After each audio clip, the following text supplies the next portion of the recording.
Welcome to the Couch Potato Sports Show, your internet radio home for all sports, news, and talk. Join Sonny Clark, the hardest working man in sports radio, and the Eagle Eye, Bill Cerna, and the best co-host anyone could ask for, Cuervo. We cover it all. NFL, NBA, MLB, NHL, as well as indoor football and high school sports. Now, it's time. Here's Sonny Clark.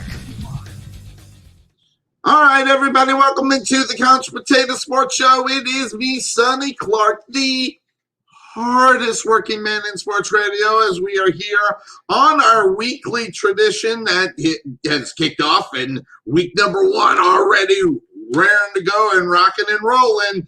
Exciting stuff as well as we get set for the NFL. I'm telling you right now, everybody's been waiting for this. Everybody was wondering if it was going to go off. How was it going to work? But there's still some questions that are going on as far as the NFL are concerned, and mainly some things that have to do with whether or not games are going to be played or not. So looking at those situations, welcome into the show. Just some of the things that we're going to be looking at. We are going to look at all of the games that are set and ready to go as far as the 2020 season and today's show. We'll look at all of them. A lot of news going on in the NFL, and we usually cover that until Cuervo gets his face on, and gets his hazelnut coffee. And in tradition with Cuervo, I got my hazelnut coffee all set and ready to go here on a Sunday morning. Hope everybody is having a wonderful day. And I made a post about the show, and I'm just going to put it out like this. The reply on the post as far as today's show was they're not going to watch the NFL until they stop being political, the NFL players and all that stuff. I said, that's absolutely wonderful. Go ahead. Don't watch. Go ahead. Don't watch our show. Go ahead. But don't take it down or take it out on anybody else who do want to, regardless of the situation, regardless if the NFL is political, regardless if the players are political, regardless if they're doing what they're doing. If that is your prerogative, don't watch. Completely understand it. If you don't like it, then don't watch it. If you don't like this show, I've said it before, I'll say it again, don't watch this show. Okay? Because I really don't care. Okay, we're covering the NFL. That's just what we do. We like covering the NFL, regardless of whether or not that you think the political stance in the way is justified or not, or whatever the case may be. That is your prerogative. But guess what? As far as what we're doing on our show, I don't care. We're going to continue doing our show, and that's just what we do here on the Couch Potato Sports Show. Not to really ball anybody up, but that one just kind of got me rocking this morning. But that being said, of course, that's the name of this show, and it's got our wonderful sponsors, especially if you're in the Rowlett area, especially if you're in the DF-Dub area. Make sure you check out our sponsors. A lot of them you can still do business even if you're on the far side of Fort Worth or whatever the case may be. But check out Liberty Air and Heat, Perfections Body Sculpt, Costlow Insurance, Dickey's Barbecue, K West Designs, who are responsible for our shirts as far as when we are out doing our Rowlett Eagles, 19 Ministries, Buffalo Creek Doors and Floors, Wesson General Contractors, then Jeremy Morgan, as well as with KW Real Estate, and we have.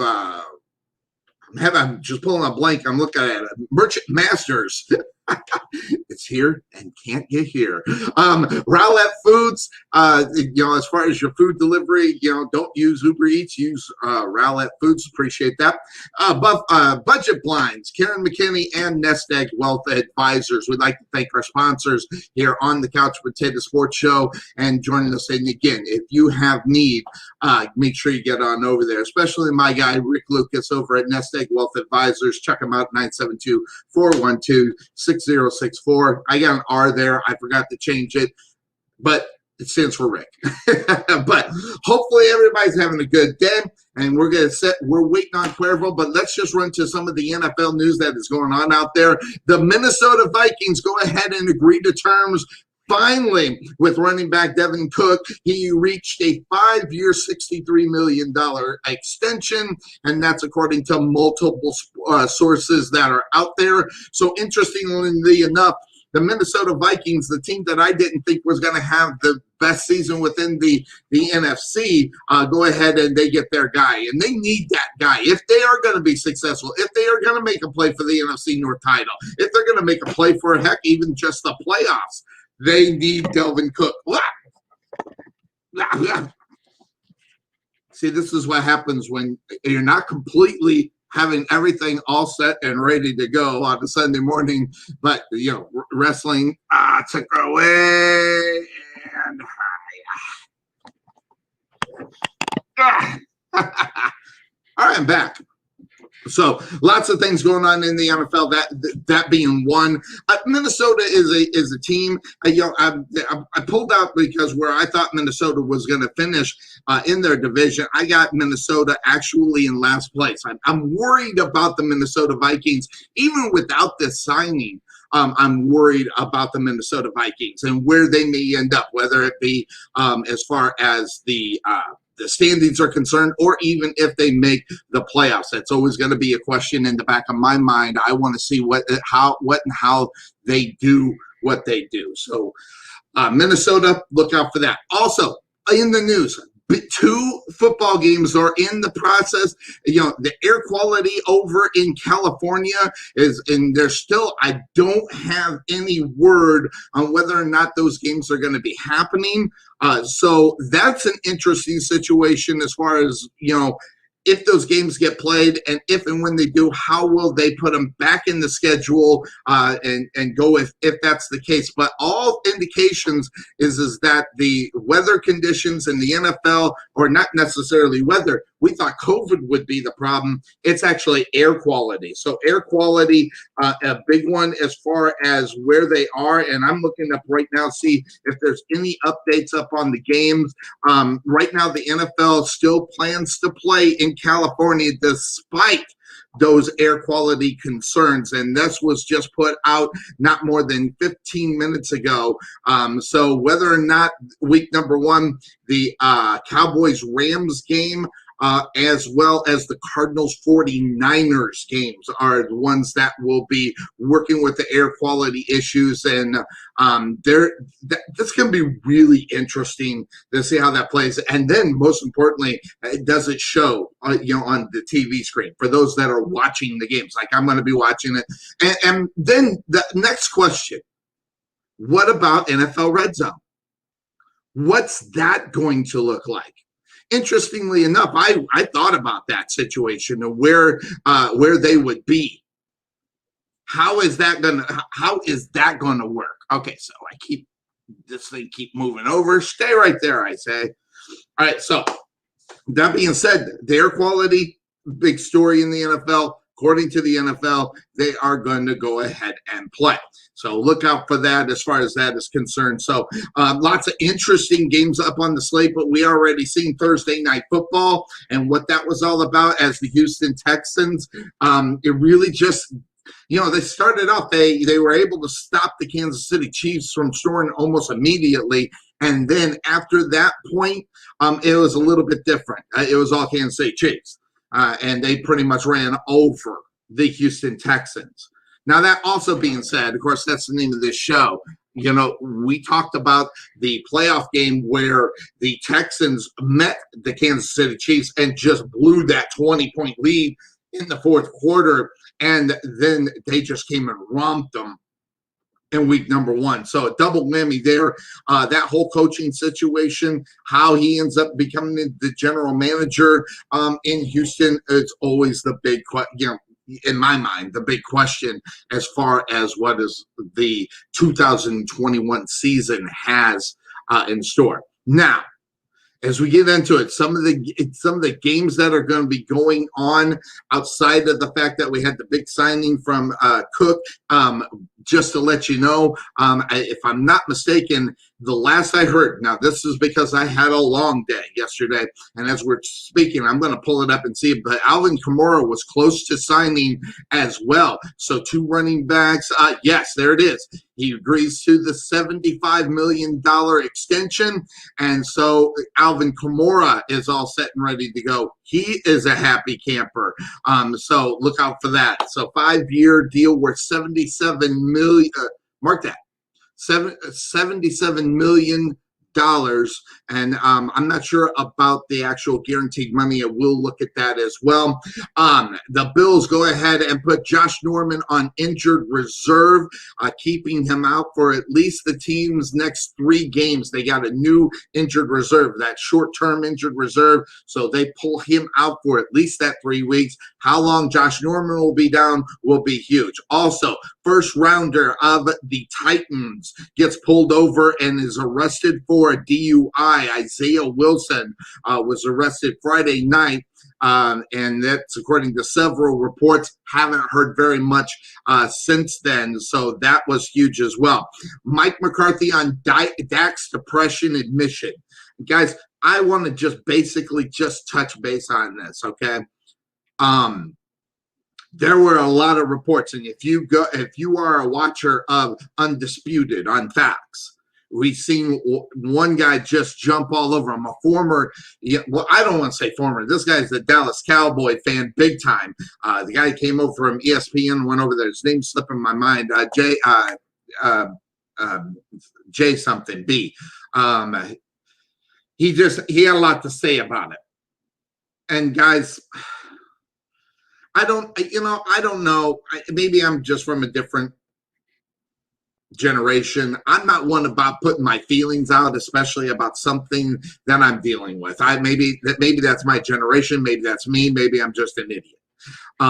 But coming out, when you're an athlete, people are prodding into your personal life. I thought maybe this might be the best thing just to keep quiet, but he also wanted to help those that were in the position that he was in.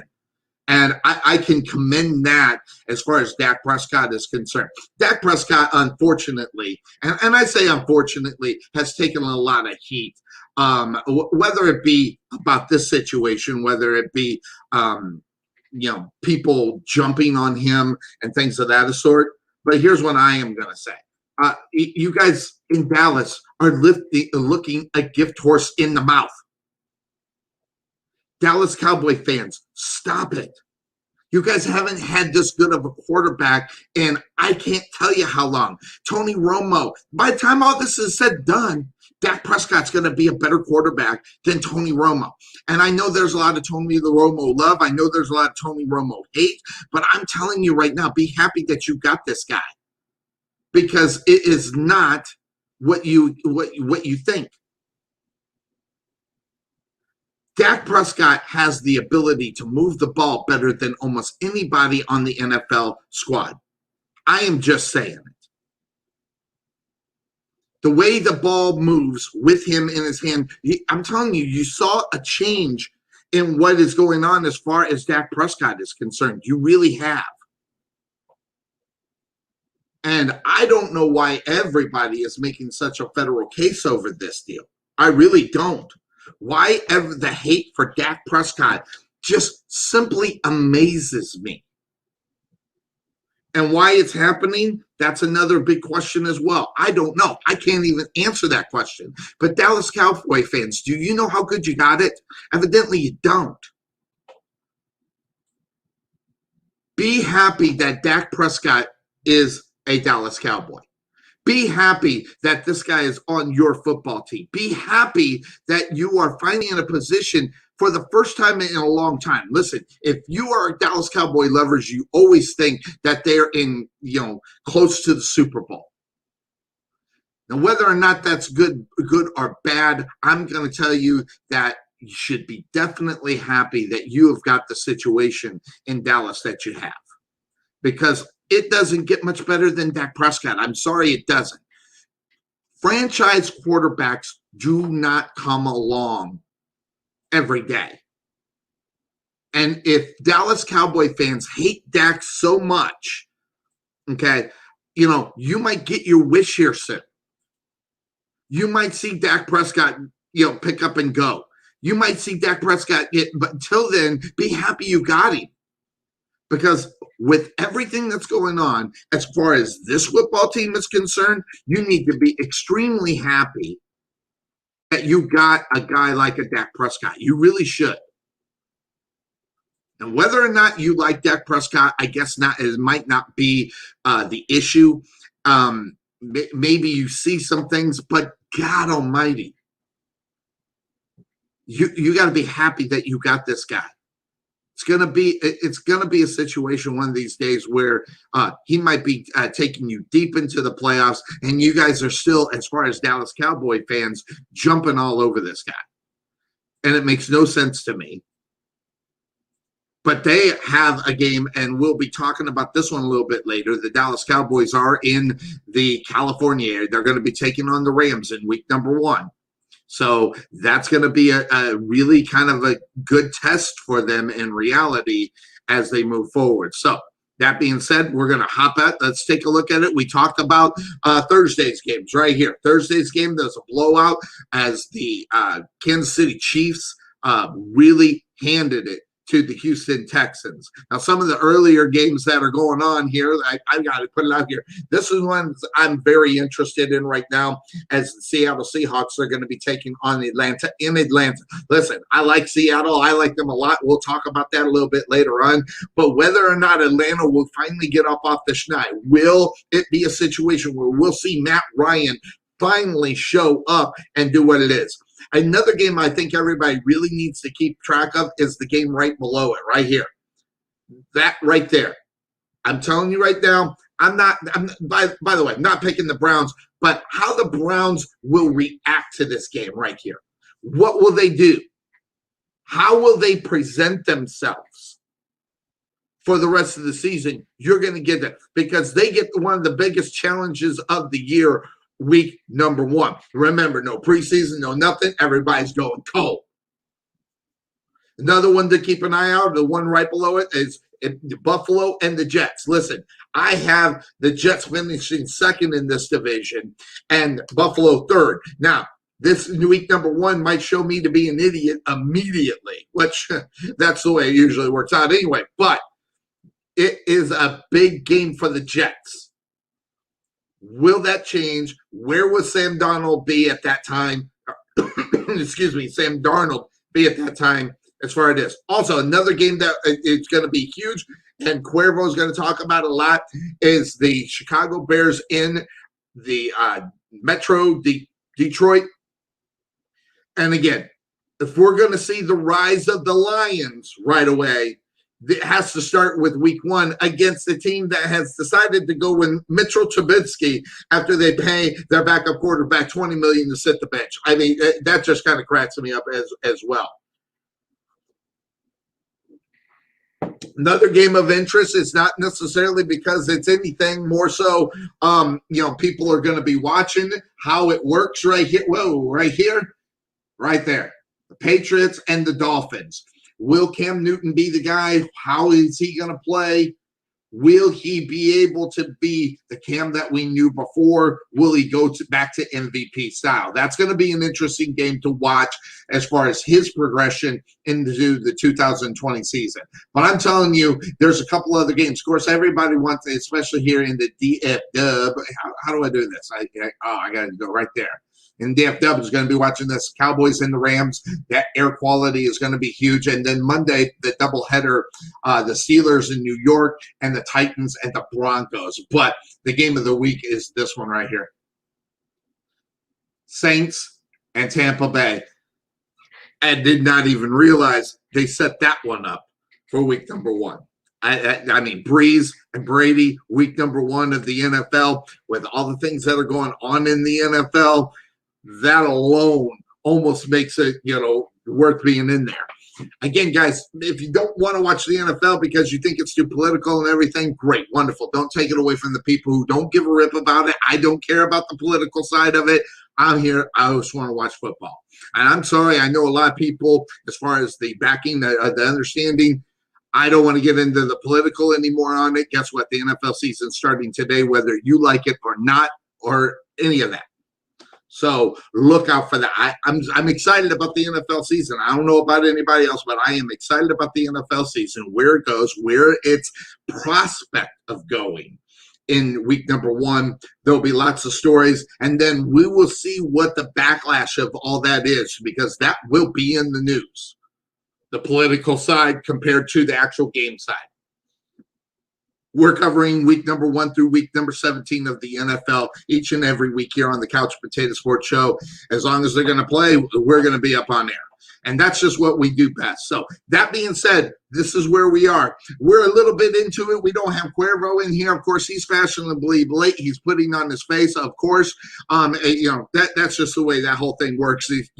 You'll get used to it as far as that is concerned. So some of the things out there, as far as any other news, we're going to be covering that.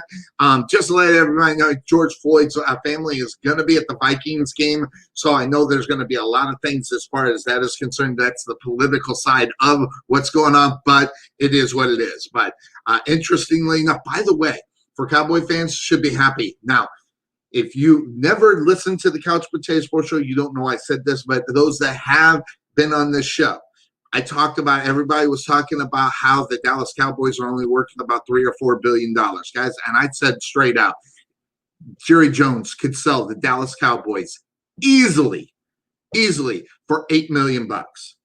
It's valued at $5.78 billion. Okay, so easily enough he could sell it for $8. Now, of course, you got to have that buyers, of course. And let me tell you something, Dallas Cowboy fans. That is something you want.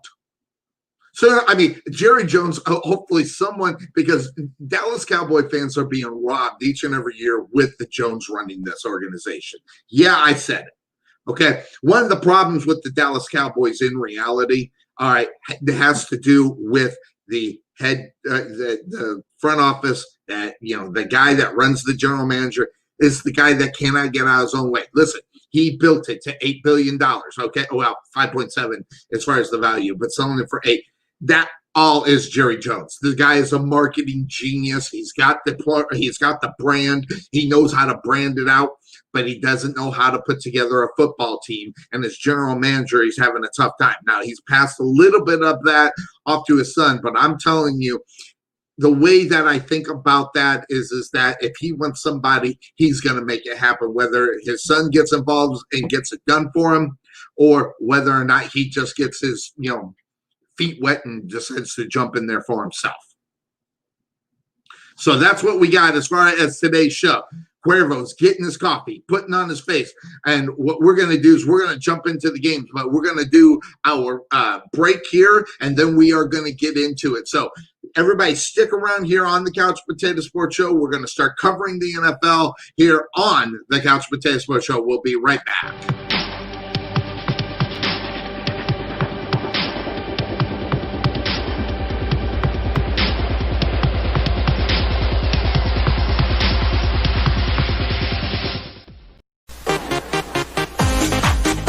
Being taken for a ride? Check out Costco Insurance, serving Texans since 1981.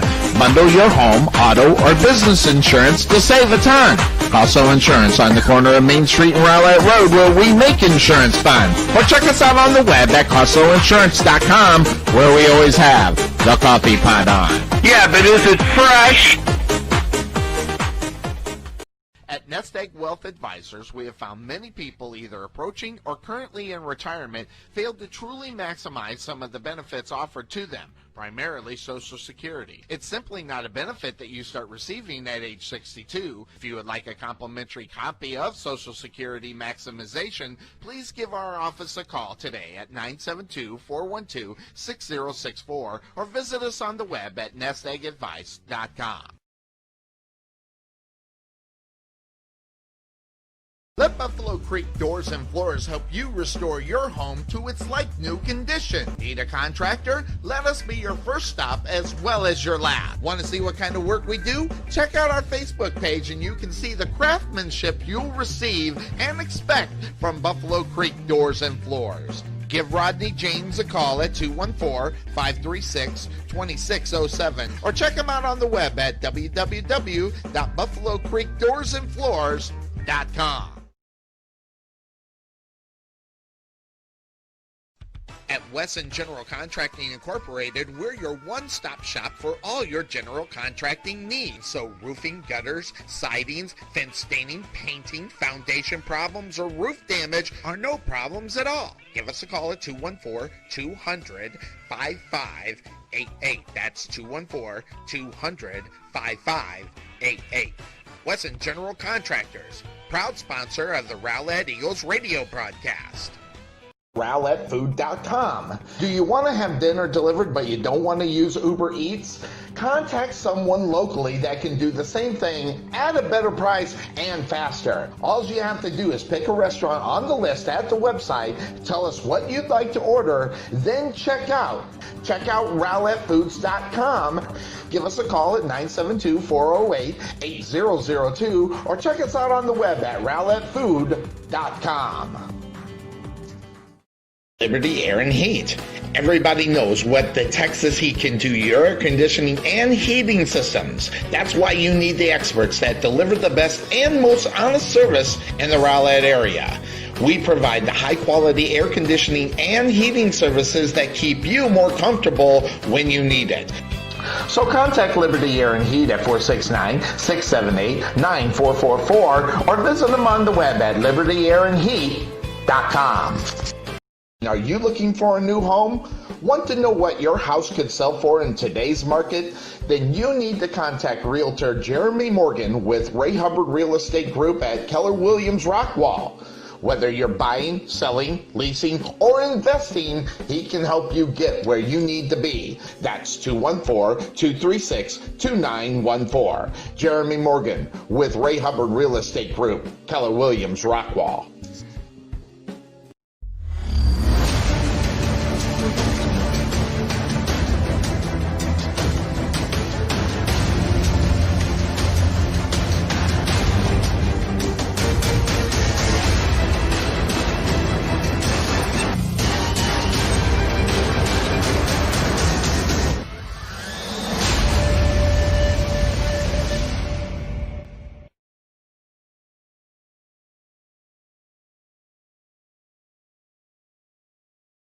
Myself up. There we are. Welcome into the show. Week number 1 of the NFL is kicks off here today. We saw Thursday night. We saw the blowout that happened in reality. 34-20. The 20 was a joke. That's okay. But the Houston Texans are going to be in a very interesting situation come week number 2. And the reason why I say that is because where will they be? Where will the fans be? Right now, everybody's already calling for Bill O'Brien's head. I mean, and it's week number 1. The guy should have never, and I'll repeat it, should have never got the general manager title as well as head coach. But in week number 2, they get the Baltimore Ravens. So I'm going to tell you straight out that Bill O'Brien's already on the hot seat, especially after the performance we've seen on Thursday. That is not a good thing. Now, everybody I know was on the Kansas City, as far as picking them across the board, and that was pretty much easy stuff as well. Also, just to let everybody know, easy money. Brian Tarvin made a lot of money as far as that's concerned, at least according, that's what he said, and I believe him. So he made some good money on Thursday Night Football. It was an easy drop on him. So that's going to take us to the first game that's on tap. We got to cover them all here. That means right there. We're going to kick it right there. Seattle on the road to Atlanta. Guys, I'm going to tell you right now, this is an interesting game to start off the week at. And I say that because we got two different teams with two different situations as where they are as far as the franchise are concerned. One's going one way, the other seems to be going another. And we are not getting, in reality, maybe necessarily the team that we want from Atlanta. And neither are the fans. That being said, you didn't know? Your ass better call somebody! It's going on a Sunday morning, week number 1 of the NFL. He put set and ready to go. There he is. My gosh, looking good. Isn't it? Yep, good morning, my I'll go first. There we go. Right there. So, good morning, my friend. How are you on week number 1? I bet you're jazzed today. Oh, Sonny, you already know. You already know. It's week 1.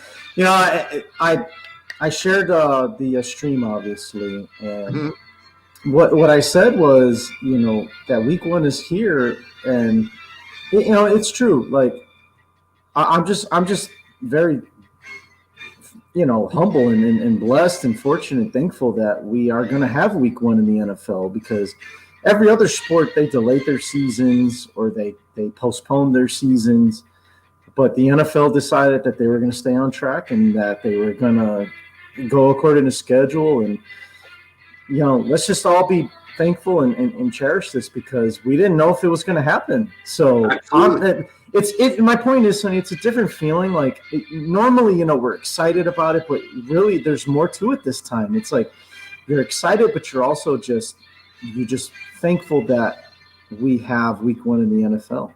And you're also wondering how week number 1 is going to look in reality, Cuervo, especially in California out there. You know about the situation, air quality being a concern for 2 of the 4 games. They are going to play, at least according to the last I saw, they are actually going to go ahead and play those games. Air quality, a big story over there in California. How are you dealing with it? Basically, for folks that don't know, he's part of the military.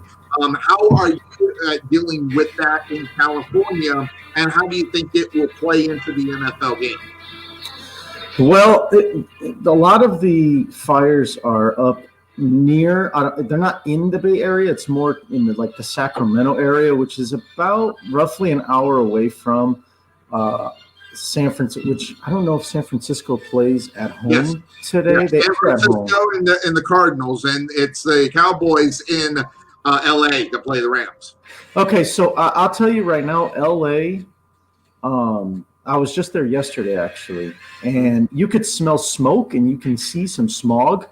But as far as I know, Sonny, there are no active fires in the LA area.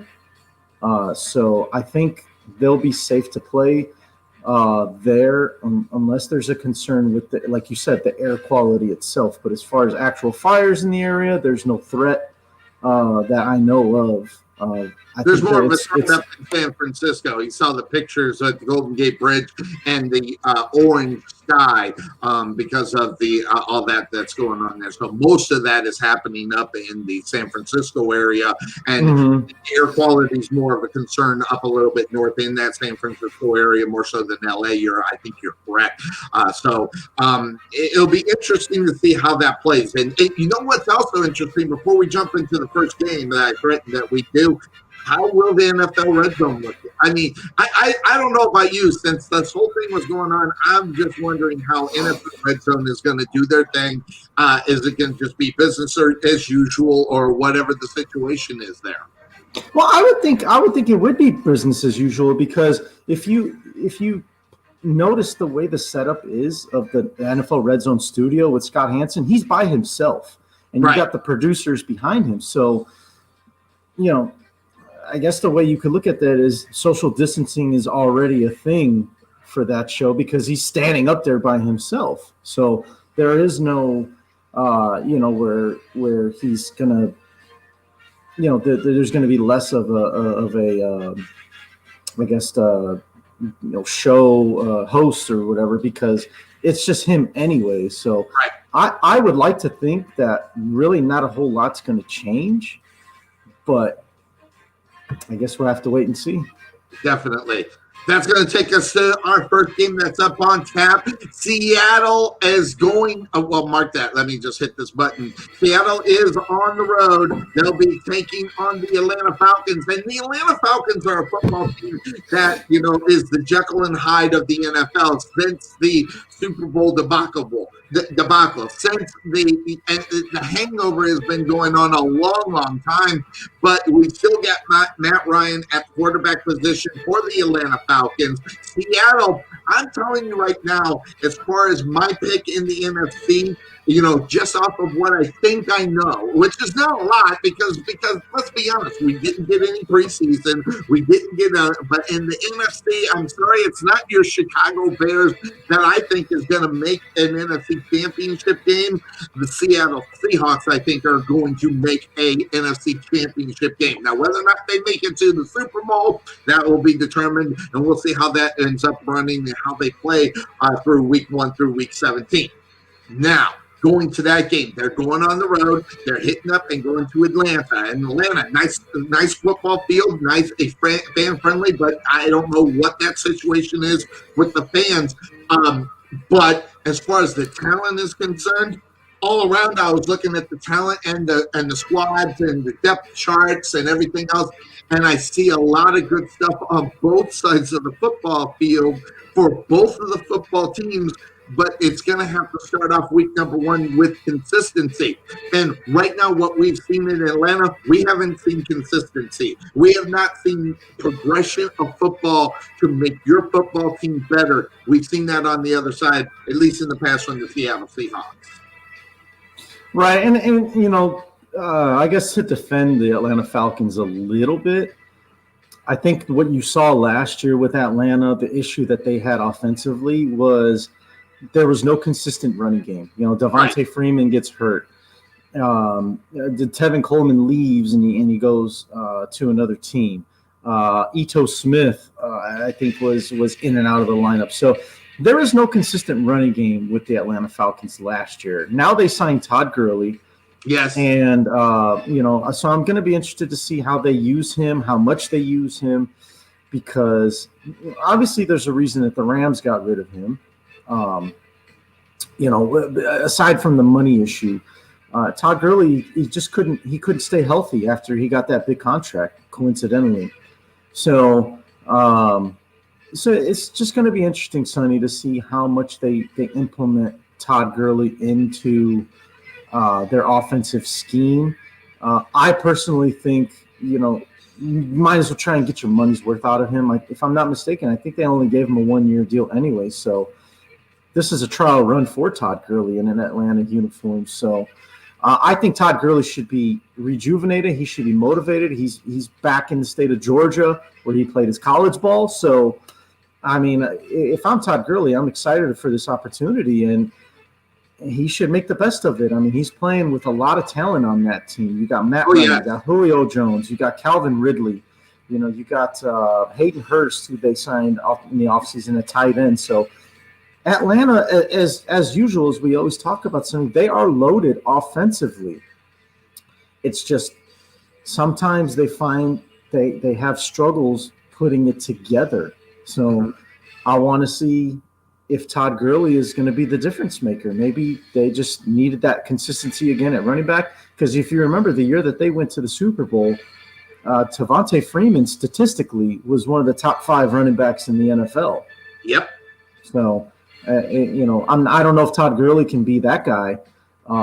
He once was, but I don't know if he can get back to being that just because of his health issues.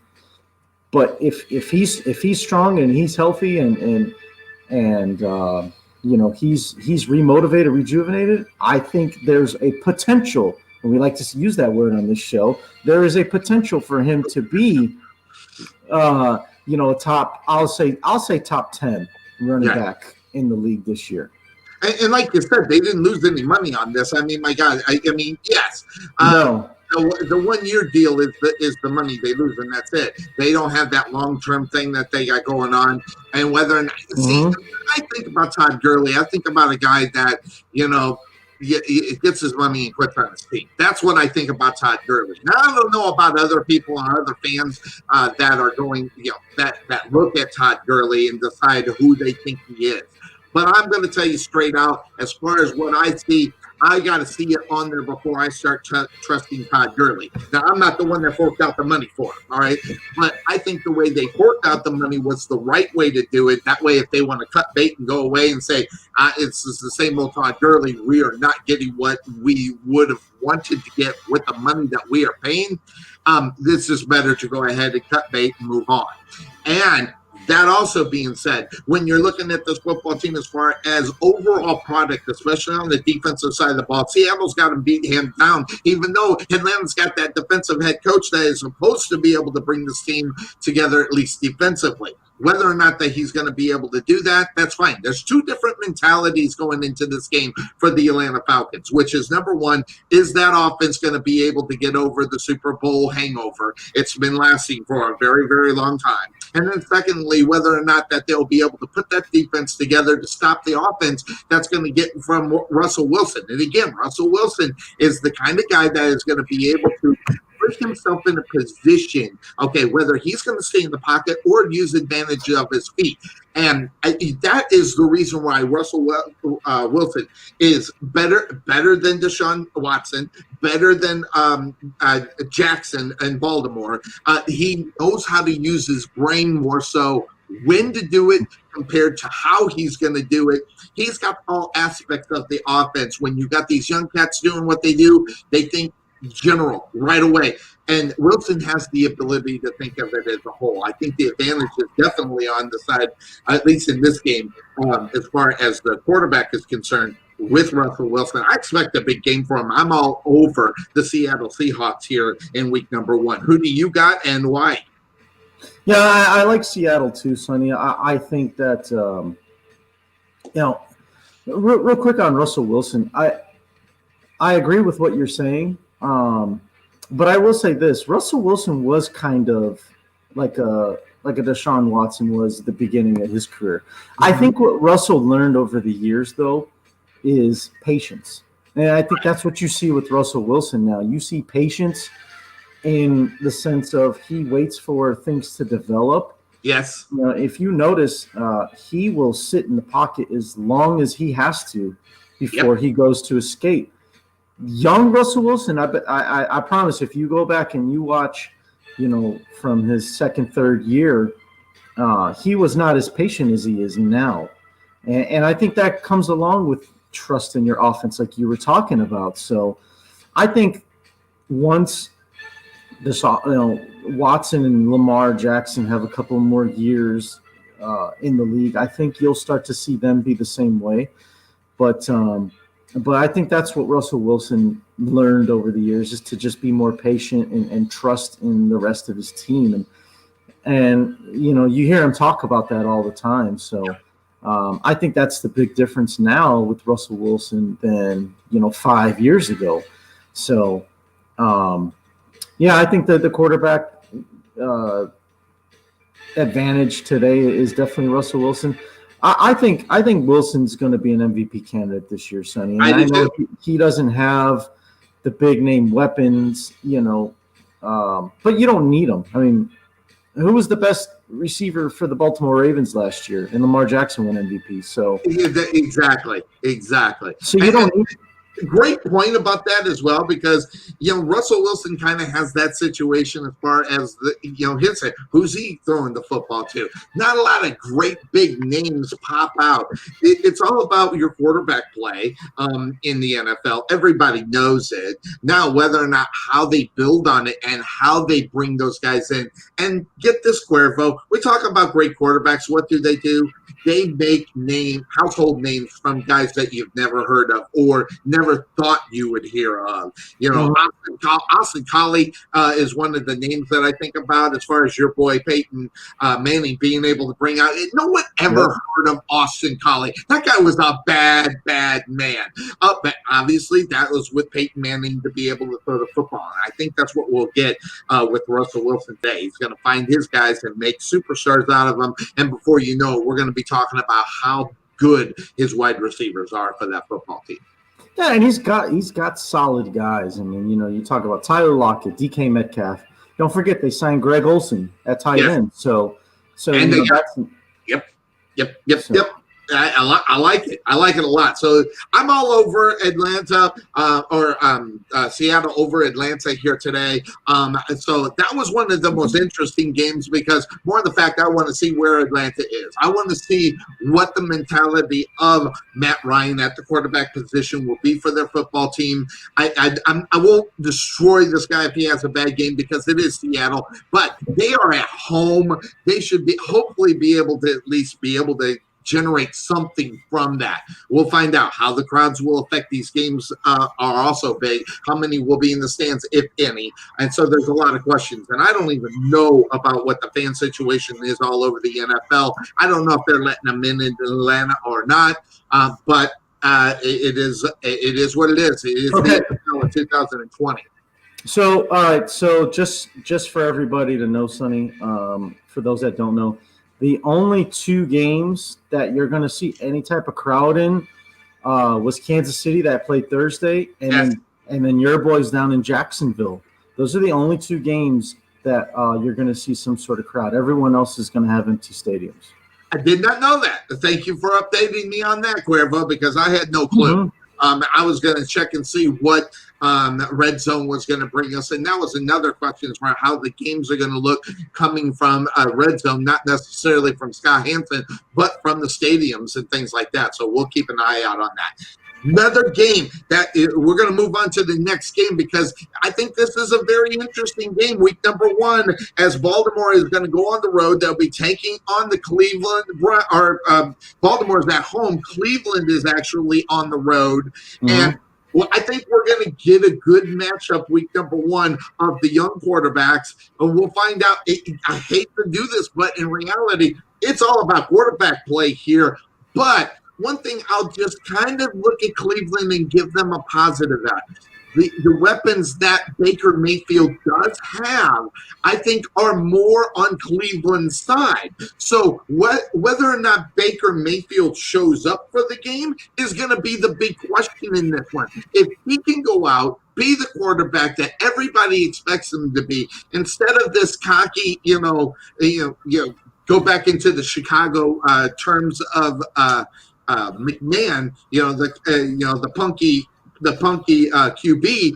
Yes. Yeah, if this guy can be that pocket quarterback, be the quarterback, Cleveland's got a good chance of winning this game if somehow defensively they can, because you're not going to stop Lamar Jackson, right, Cuervo? You're not going to stop the superstar of that football team. He's going to get his yards. Where you got to stop him is in the air, because this is a quarterback that averages 170 to 180 yards in a football game passing, and that's not going to win you a lot of football games per se in the NFL. But Lamar Jackson figures out how to win the games with his feet. So you got to be able to keep neutralizing the passing game, but you got to come up with a solution with the legs of Jackson.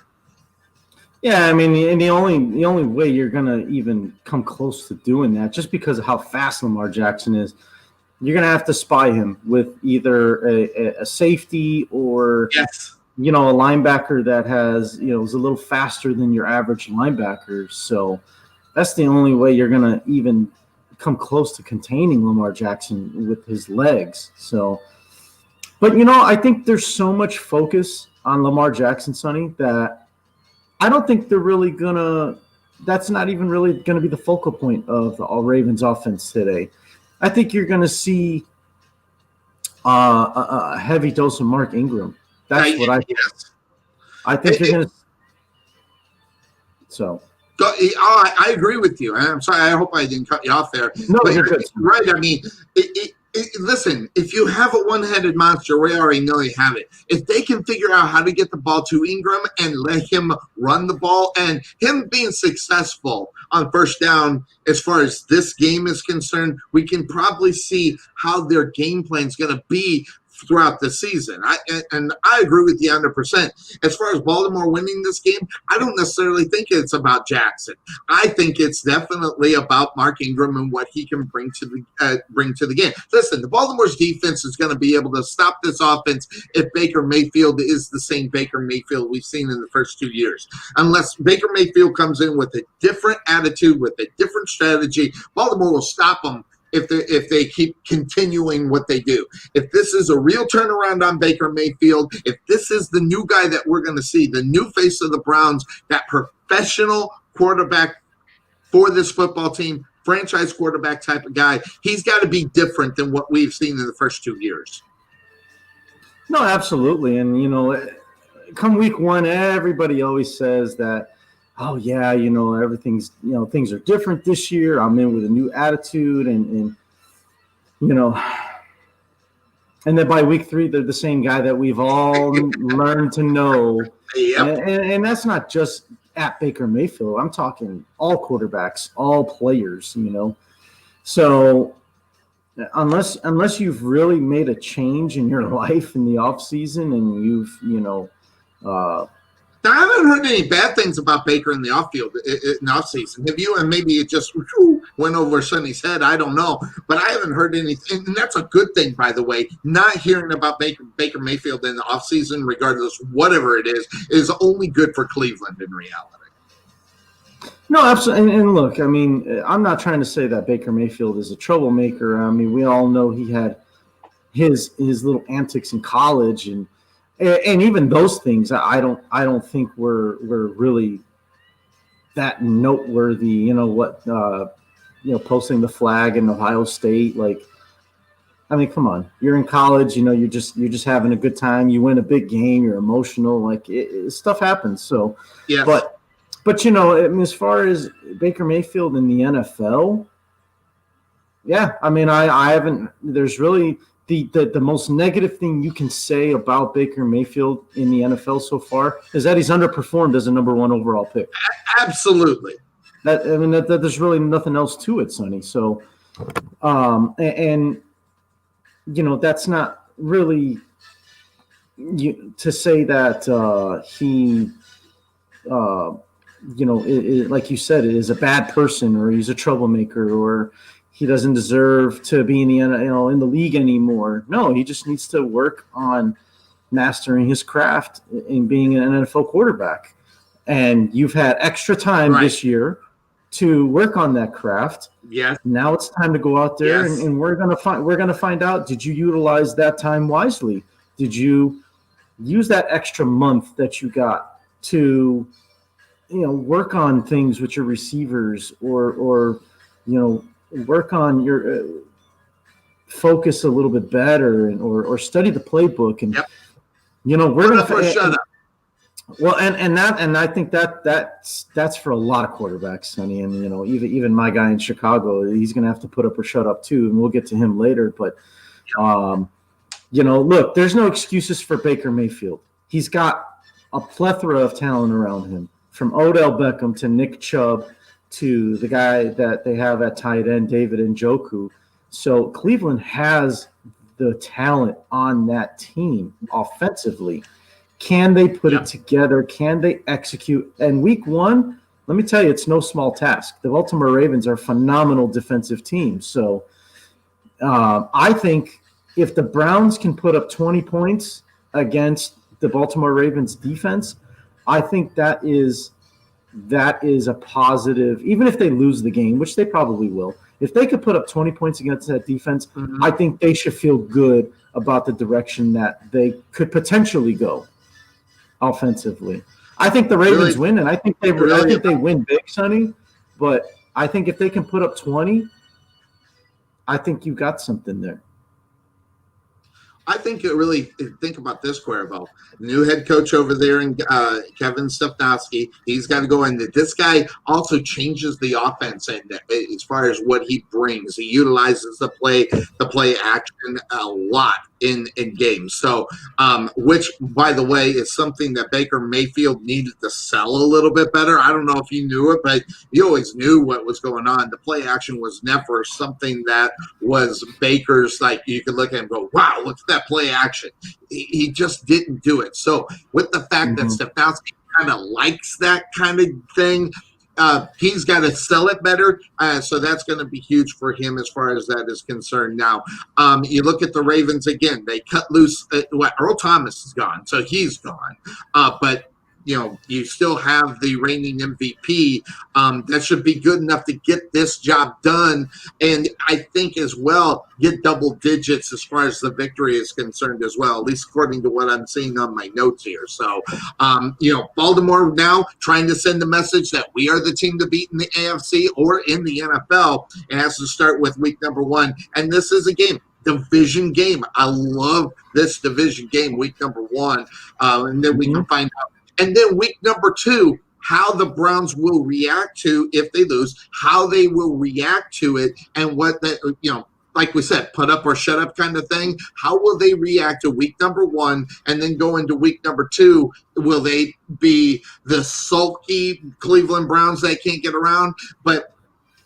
Or will they be impassioned with what they did out on the football field? Because week number 2, they get the Bengals, and if they are going to be as good as everybody says that they can be, they should be able to beat the Bengals. So that should be real interesting to see where they end up going.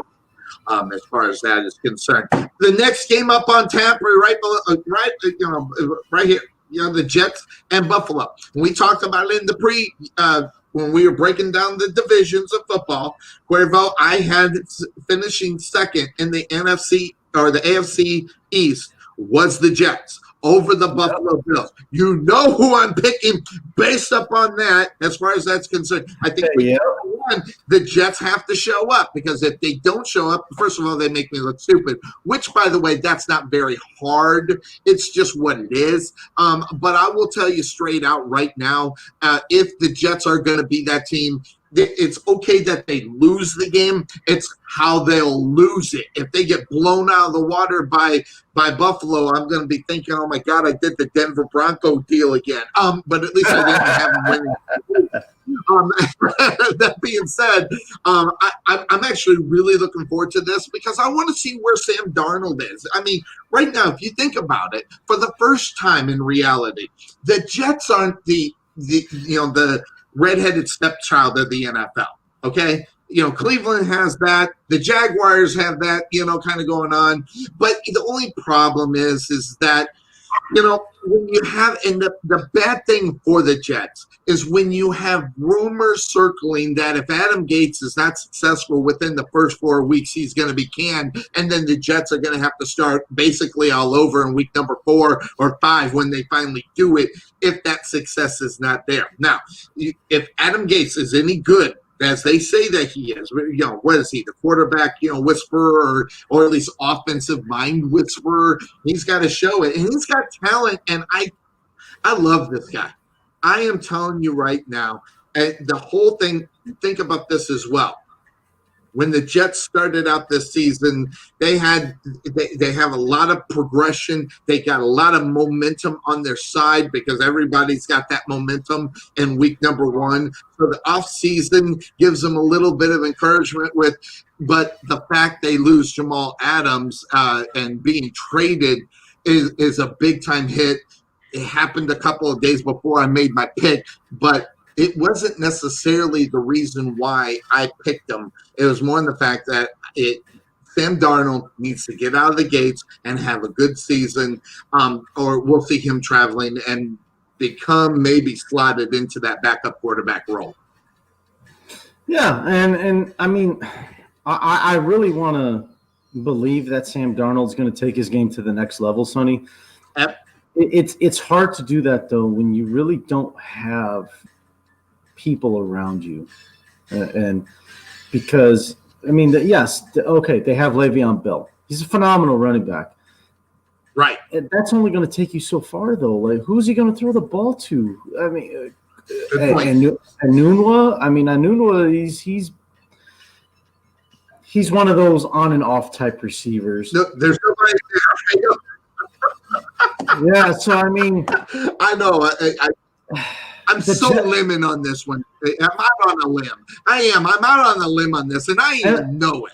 And let me tell you something. And the reason why is because Buffalo, in reality, when you look at the rosters, they might be the best team on paper as far as that in the AFC East. So in that division of football, I think they got the better roster out of all the 4 teams, that including the Patriots and Cam Newton and everything else on that. But the biggest question as far as the Buffalo Bills are concerned is whether or not Josh Allen right now can take that step from being what he is and become that passer. He definitely lacks in passing because guess what?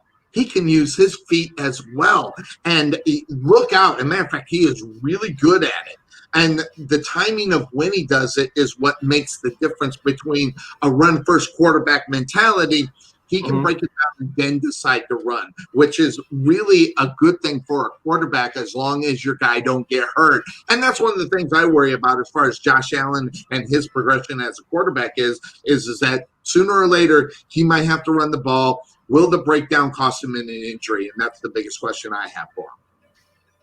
Well, and you know, he's got a good frame, so yes, he'll be able to absorb some hits. But I mean, when you look at guys like you know, you just talked about Cam and Ben Roethlisberger, and you know, guys like that who, you know, they're only able to take so much right. of that, and that's why you see Ben in the state that his career has gone, where you know he's been down with a lot of injuries the past couple of years, and I fully believe, and I feel like Ben only has 1, maybe 2 seasons left, Sonny, before he's just like, you know what, I can't do this anymore. Right. And so mentally, I'm done. I'm checking out. Well, even physically, I mean, yeah, mentally is going to definitely play a part in it, but I just think physically, when you know. And this may be already happening to Ben now, where if he's waking up in pain even during the off season, like that's a bad sign. That's not a good sign at all of you know where you're at from a physical standpoint. So, you know, for Josh Allen's sake, yeah, you know, he's young and everything feels like a mosquito bite to him. You know what I mean? He doesn't feel a whole lot of pain and he recovers fast. But over the years, he's not going to heal as quickly. And so I just think for his sake, he, you know, hopefully he understands that, you know, he's only going to be able to do so much of that before it catches up to him. And watching him play, I mean, I don't see him really taking too many big hits. And he, like you said, he only uses his legs when he really needs to. So he understands that he's got that good balance of, okay, I can still stay in the pocket, just like how we were talking about Russell Wilson. I still have time in the pocket. Okay, I'm looking. Okay, I got to go. And I got to make something happen. So, you know, instead of just trying to be flashy, I think Josh Allen's more reserved and he understands when he absolutely has to run with the football. So, as long as he can keep that mentality, Sonny, I think, and now he has a new weapon to throw to in Stephon Diggs, which obviously always helps. Yes. And so he doesn't feel as pressured to have to do something on his own. Definitely. And so that definitely helps out. We're going to hit one more game before we go to break. And the next game up on board is, you can see over on my shoulder, that be the Raiders. Not the Oakland Raiders, the Las Vegas Raiders on the road taking on the Carolina Panthers. 2 teams that are new looks, whether it be them being in Vegas, whether it be Jason Witten at tight end, and on the other side, you know, Carolina Panthers with their new guy. My guy's the guy that's got some mad love for Teddy Bridgewater, getting his first start in years at week number 1. I'm excited about that. And the reason why I'm excited about it is because of what he was able to actually bring before he got hurt. The expectations of what Teddy Bridgewater was going to do as a Minnesota Viking quarterback. And I had, before that injury happened, I had them in the NFC Championship game with Teddy Bridgewater leading the way. Now he's 100% healthy. Now he's got a new football team. Now he's got a new head coach. Now he's got a lot of things that he's got to deal with. How he deals with the new head coach, new offense, and his perception of himself as what he can do as a quarterback throughout the season. I think he gets a good, as far as Teddy Bridgewater, a good opponent as far as the Raiders are concerned. Because really, if you think about the Raiders and what I've looked at the Raiders are a new look team, but there's still that conflict. That conflict from quarterback to head coach. And John Gruden wants to mold a guy. And guess what? He couldn't get in there and mold Derek Carr. Derek Carr was already, he already had the hard stuff. There was no molding him. He dried out. He was who he's going to be. And I don't think John Gruden necessarily likes that, more so because he likes to bring him up the way it. This is the last year for Derek Carr as far as the quarterback is concerned in L.A., unless it works out. If it doesn't, we'll see Derek Carr as the backup quarterback or the starting quarterback on a bad football team, and then we'll get an idea of what the rest of his career could be as far as that is concerned. So right now, Cuervo, I love this game. And I love it for Teddy Bridgewater because right now I think it's the best one going for him. Well, and I don't want to use the term that, it's a warm-up game for Teddy Bridgewater, but let's be real. Raiders defense ain't the best. And so it'll be a good opportunity to kind of see how this team functions with Teddy B under quarterback. And then, I mean, I don't expect to see a whole lot of change in Carolina with their offensive scheme because him and Cam are similar quarterbacks. In theory, right. I think that, Teddy's still a little, still got a little bit of a learning curve just because he hasn't really had the starting role in a long time. And now he's got a great opportunity with a Christian McCaffrey. Yes. And he's got DJ Moore at wide receiver. So he's got a couple of weapons he can go to whenever he's in trouble. Yep.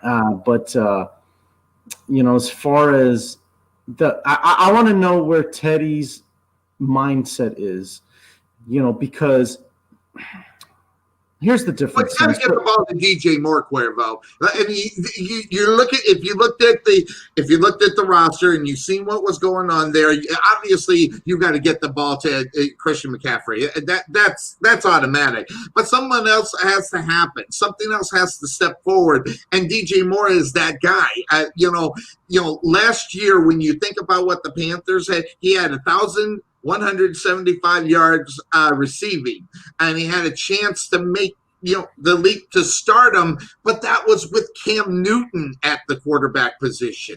Now Teddy Bridgewater has to do it. Now whether or not that will end up happening will be the big question. Yeah, no, and I think Teddy, it's going to take a couple of games, but I think he's going to settle in, and I think Teddy will be just fine. What I was going to say a minute ago was I want to see how Teddy responds to I don't want to say pressure, Sonny, but I think that the role that he has now in Carolina, because here's the difference. So last year, yes, he started some games in place of Drew Brees because Drew Brees was injured. This is a different scenario, though. This is a different situation, Sonny. There is no I'm filling in for somebody or something like that. This is I'm on a new team. I'm the guy. Yes. This is what I'm expected to do. Agree. And 100%. So I want to see how Teddy responds to that responsibility. Because now it's time for him to step up to the plate and say, you know what? Minnesota gave up on me.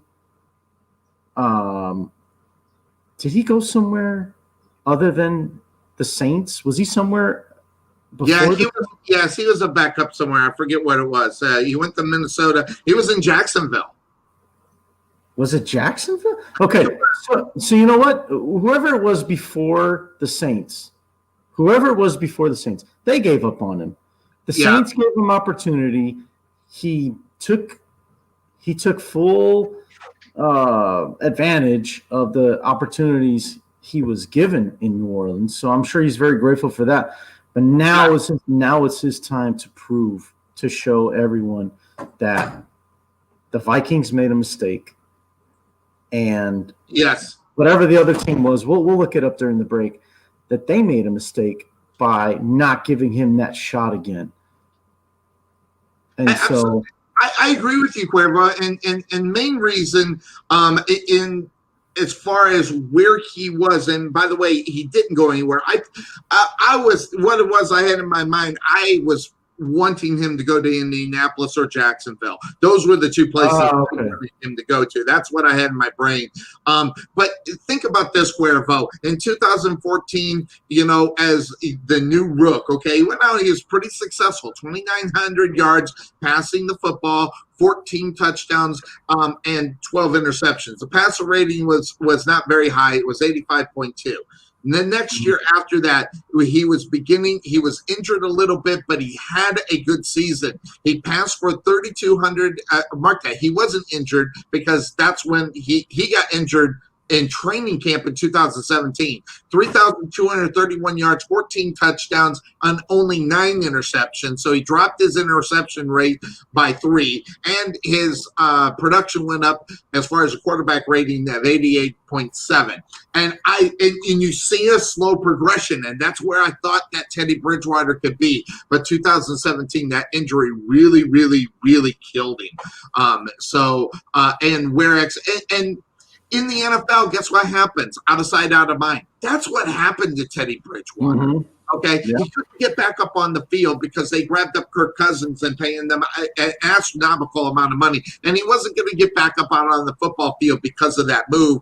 That's why he had to go someplace else. And then he was back up to Drew Brees. He's not going to get in a football game, with Drew Brees if he's 100% healthy. The only way he gets in it is obviously if he gets hurt, and that didn't happen until his second year in New Orleans. So he gets the opportunity to step in, be that guy. Not only that, one of the best things for Teddy Bridgewater is the fact that he did go to New Orleans because he got to learn under Drew Brees. And if he's going to take all that knowledge, and hopefully the Carolina Panthers will be ready for him, whether it be on the defensive side of the ball and ready to go. Now, that being said, I am going to go ahead and I am picking Carolina on this, mainly because of the fact that I don't like the relationship between coach and quarterback as far as the Raiders are concerned. However, I do like the pickup, even though people don't, he's an old man and everything else. Jason Witten brings discipline to a football team that really, really needs it in reality. Because as much as you'll talk about John Gruden, I don't think of him really as a disciplined kind of guy.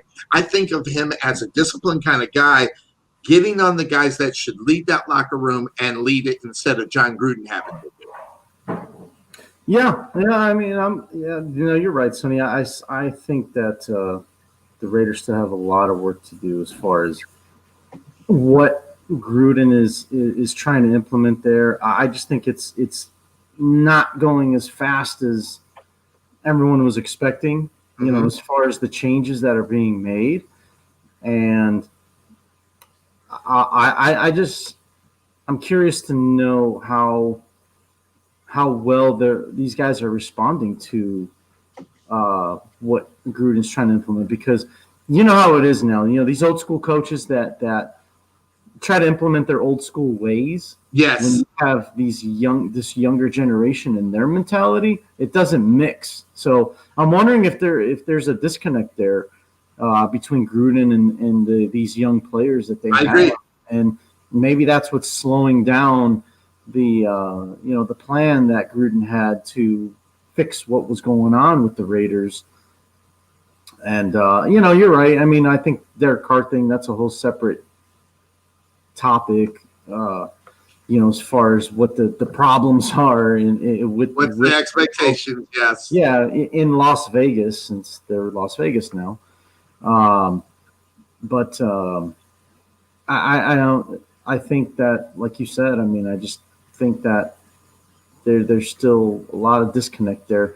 And let's be honest. I mean, the Raiders, they traditionally don't draft well, so they haven't really had any guys that made huge splashes. Like Josh Jacobs had a nice rookie season. I want to see if he follows up with that. Have another good year. At running back. But aside from Henry Ruggs was, if I'm not mistaken, Cuervo, if I go back when they I guess reached for Henry Ruggs in the first round, so the expectations for that guy have got to be there. And all the things I've been reading, everybody was surprised at how well he's being able to get off in the speed. He was brought up on board. So and. Listen, the Raiders have always loved speed, so you better get it with Henry Ruggs. So hopefully they'll be able to get that in week number 1 with their rook. Oh yeah, absolutely. So yeah, we'll see. Interestingly enough, all right, guys, so that's going to lead us into our first break. When we come back, Cuervo's jersey will tell you what team that we will be talking about, the game we'll be talking about when we come back after our first break. You're listening to That Being Said and watching That Being Said on the Couch Potato Sports Show. Our weekly tradition will continue for 17 straight weeks, breaking down the NFL and all the games. Guys, we're going to take our first break. We'll be right back.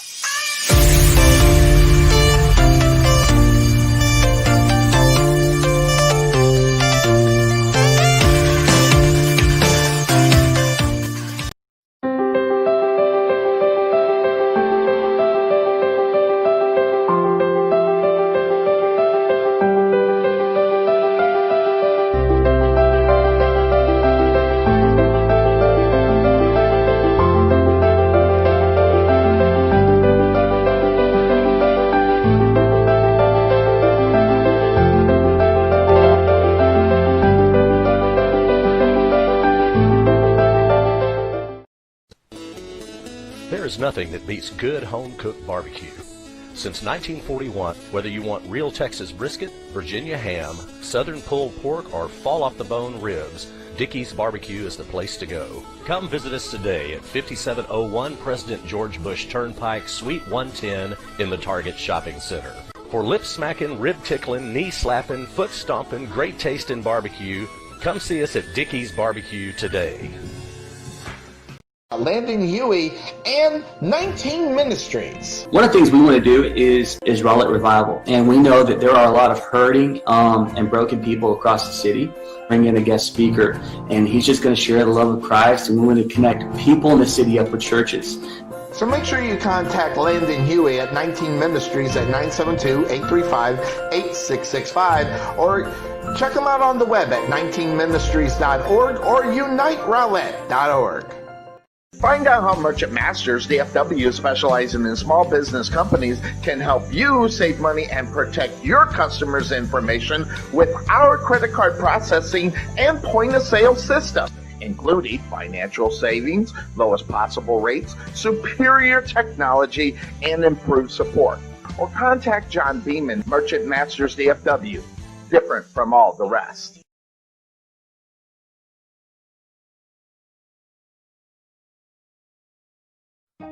Go custom. Get happy. Tell us what you love. We're your local neighborhood window covering experts who truly understand your needs, so we deliver the perfect solution for your home. So check out Budget Blinds of Rowlett, serving Rowlett, Wiley, Saxe, and Garland.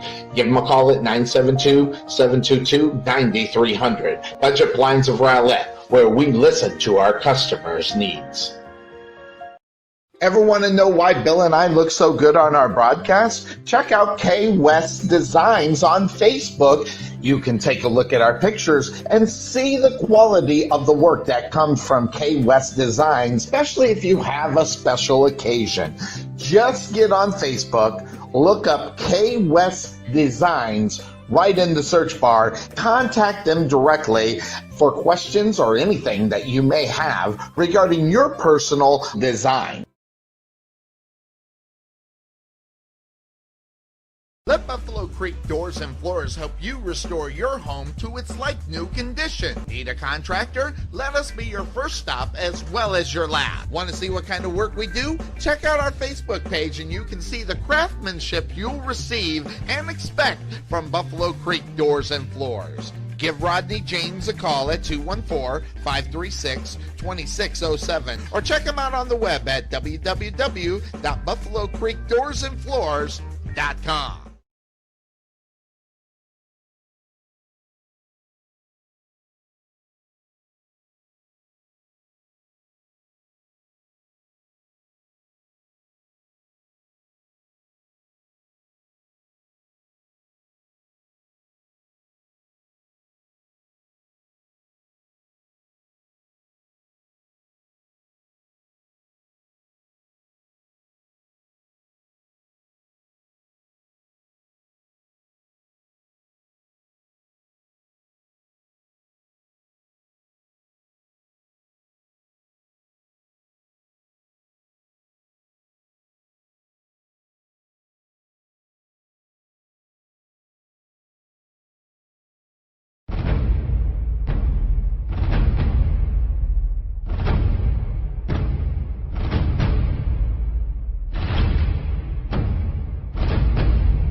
Potato Sports Show. And that being said, as we look at all the games that are happening in the NFL, just a quick recap as requested, as we talked about Houston and the Kansas City Chiefs. We all knew what that situation was. Kansas City really kind of skull drug in reality the Houston Texans. So first game we talked about was the Seattle-Atlanta game. Will Matt Ryan be able to pick up and get off of the schneid, because he's been in that and a Super Bowl hangover ever since losing the Super Bowl to the Patriots, and he hasn't been the same since. So look out for that. That's going to be the thing on whether or not the Atlanta Falcons get past Seattle. Russell Wilson, as bad as he is, I mean bad in a good way. That guy is a bad man. Again, I think I see the Seattle Seahawks in the NFC Championship game. The New York Jets and the Buffalo Bills, it's really a gut feeling that I have about the Jets, and I don't get that about the Jets a lot.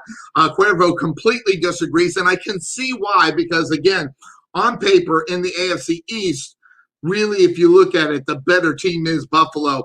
But this is a gut feeling pick that I got. I do this every once in a while. I am on the Jets in this one as far as that is concerned. And then we talked about the Raiders in Carolina. In fact, we didn't get the actual pick. I am going to be on Carolina. And I think we did, but I just think I forgot to write it down. I'll ask Cuervo when he comes back if he is on the Carolina Panthers coming into this game. So that's going to bring us into the next game here. Is Cuervo should be making his way back. I think he went to redo his makeup, or at least warm up the coffee like I did, and then hit the head. So hopefully he'll be here in a second. But we are set. But this game is going to be interesting as far as the division of football. And there's some, let me throw this out here. I've got to try to keep track of my brother's picks as we go along in there. Obviously Dennis being my brother, he is on the Chiefs. He also went with Seattle, just like everybody else did. He went Jets as well, and I'm not sure what his thinking is. Sam Darnold's got to come up big in order for that to happen, just so you know. So if you want to change that pick, go ahead. And he is actually on the Raiders, the new Raiders of Las Vegas. And whether or not their car can get off to a start is going to be huge in that game. Teddy Bridgewater is going to be a big story in this one. Will he be able to take over a football team and make it his own? I think he's in a pretty good situation to do so, but that's also a new head coach down there in Matt Rule. So that's going to be interesting to see how that all plays out. Now, I'm going to skip the game until I get him back up on camera. So I promised the Chicago Bears and Lions, but I want to wait until Cuervo's up on camera. I'm going to jump to the next game that is there, that being the Indianapolis Colts and the Jacksonville Jaguars. And my God, I'll just say it again. My God. The Jacksonville Jaguars are a pathetic mess. Yeah, I said it.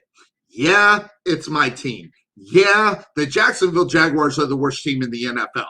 Right now, bar none. I don't even think the next worst team is even close. And the line in this game is only 8. Why is that? Well, guys, Philip Rivers, you don't know what you're gonna get. Philip Rivers is not like a box that is like a box of chocolates. You just don't know what you're going to get from him from week in to week out. Good, bad, or indifferent, that's just what's happening. But as far as the Colts are concerned, when you think about what he's got, he's going to make his professional debut in Indianapolis as the starter for that team. Philip Rivers arguably could be a Hall of Famer. I've got to do more research and know where I'll decide it. Off the top of my head, I say no. You got to take that next level. And I'm not even talking about the Super Bowl. I'm talking about making the playoffs in certain years when they should have. So I'll look that over. He's borderline Hall of Fame as of right now, the way I look at it. Which in reality, in week number 1, you get the best game that you could be able to get an opportunity to show who you are. As far as Indianapolis is concerned. But the game is on the road. But then again, different situation this year as far as home field advantage. Is it really a home field advantage? Is it really not? I don't know. But I will tell you right now, that whole situation they get, and even the odds makers, if I'm not mistaken, have put the Jacksonville Jaguars, as the worst team in the NFL. So, interestingly enough, we'll find out, because right now Philip Rivers should be able to, I guess if you want to call it, test the Jaguars defense. And you think about it as well, trades all over the place. I'm sorry. There is no hope for the Jacksonville Jaguars. No disrespect to my man, Tom McManus. They just simply don't have the players to stop a guy that's borderline Hall of Famer, which means he's not good. He's great. But just on the border of greatness to get him in the Hall of Fame, that's the big question. But I will tell you right now, if Philip Rivers drops this game to the Jacksonville Jaguars, what are we going to talk about as far as Rivers are concerned? Because guess what? Philip Rivers has been known, to throw a clunker in the whole thing.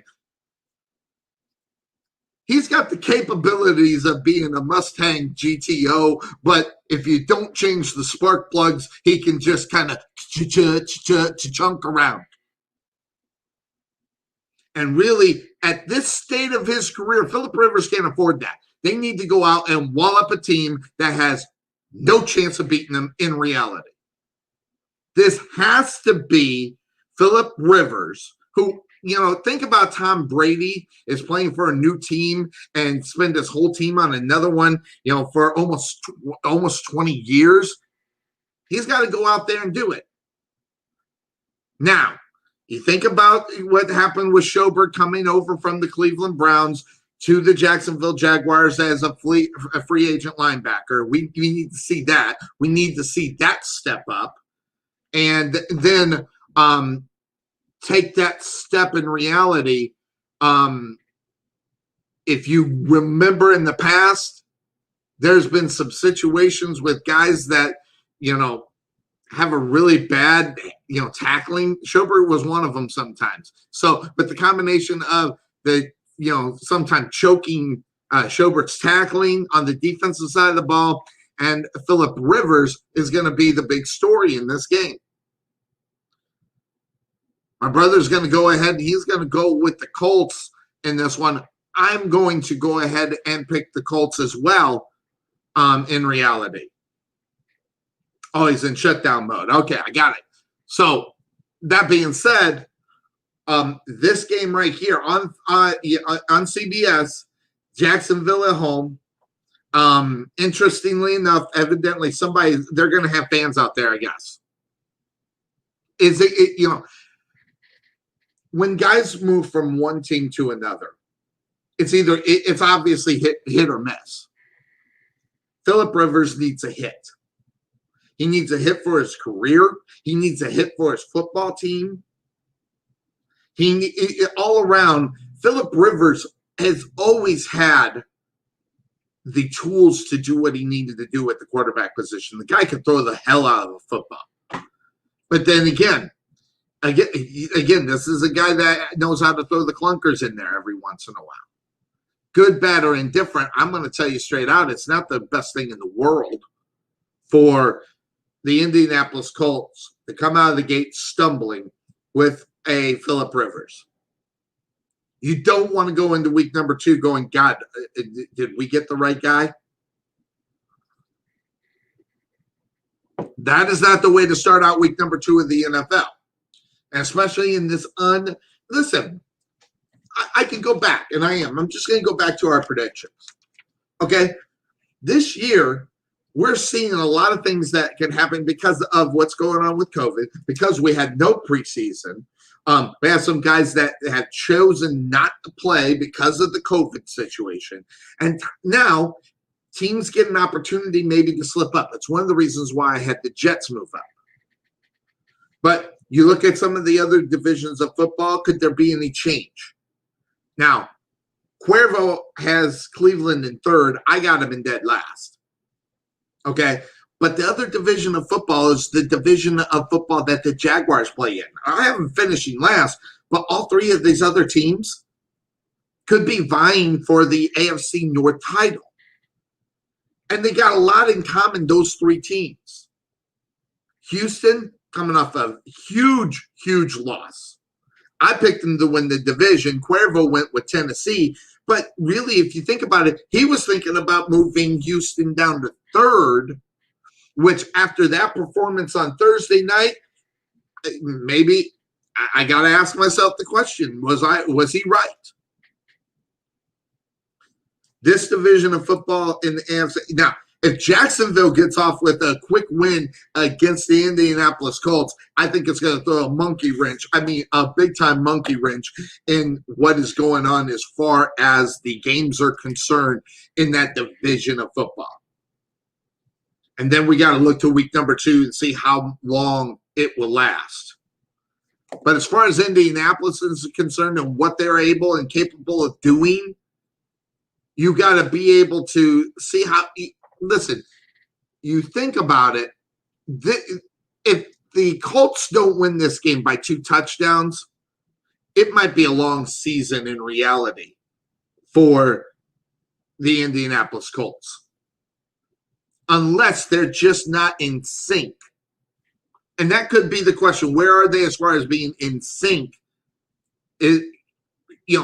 And where the progression will go from week number 1 to week number 2. I'm on Indianapolis in this game. And I'm almost sure Cuervo is going to be on Indianapolis because if he doesn't think the Jaguars are not only that, might be the worst defense in the NFL.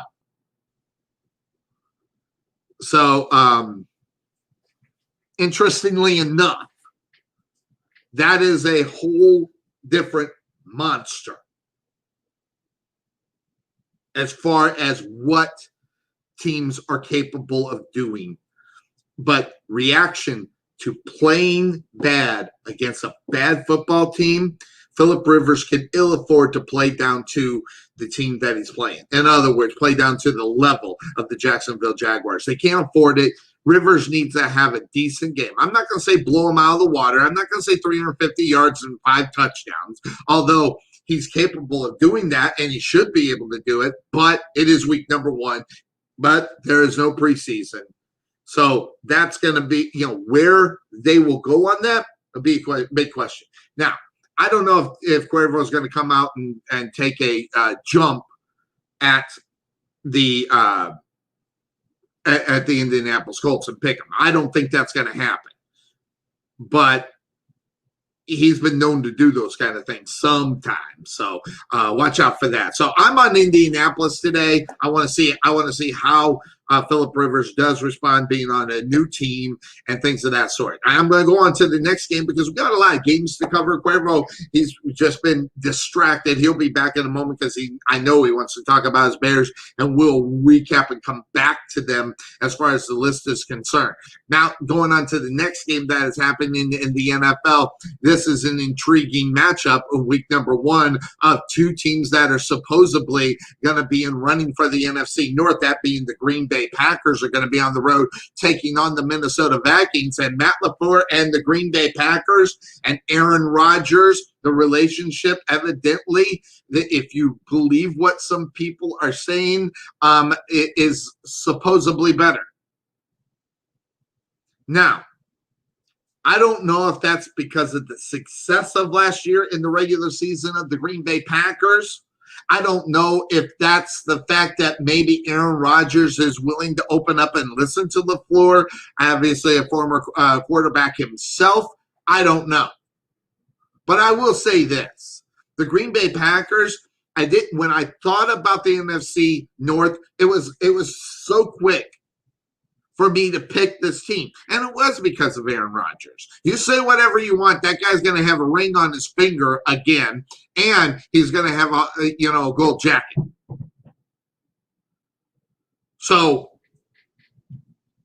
even though evidently there was some kind of deception, or not deception, but kind of things that weren't so great in Green Bay, they went 13-3 last year. So, and now you have Green Bay, you have Aaron Rodgers, you have Devontae Adams that need to take that tandem and even move it to a higher level than it was last year.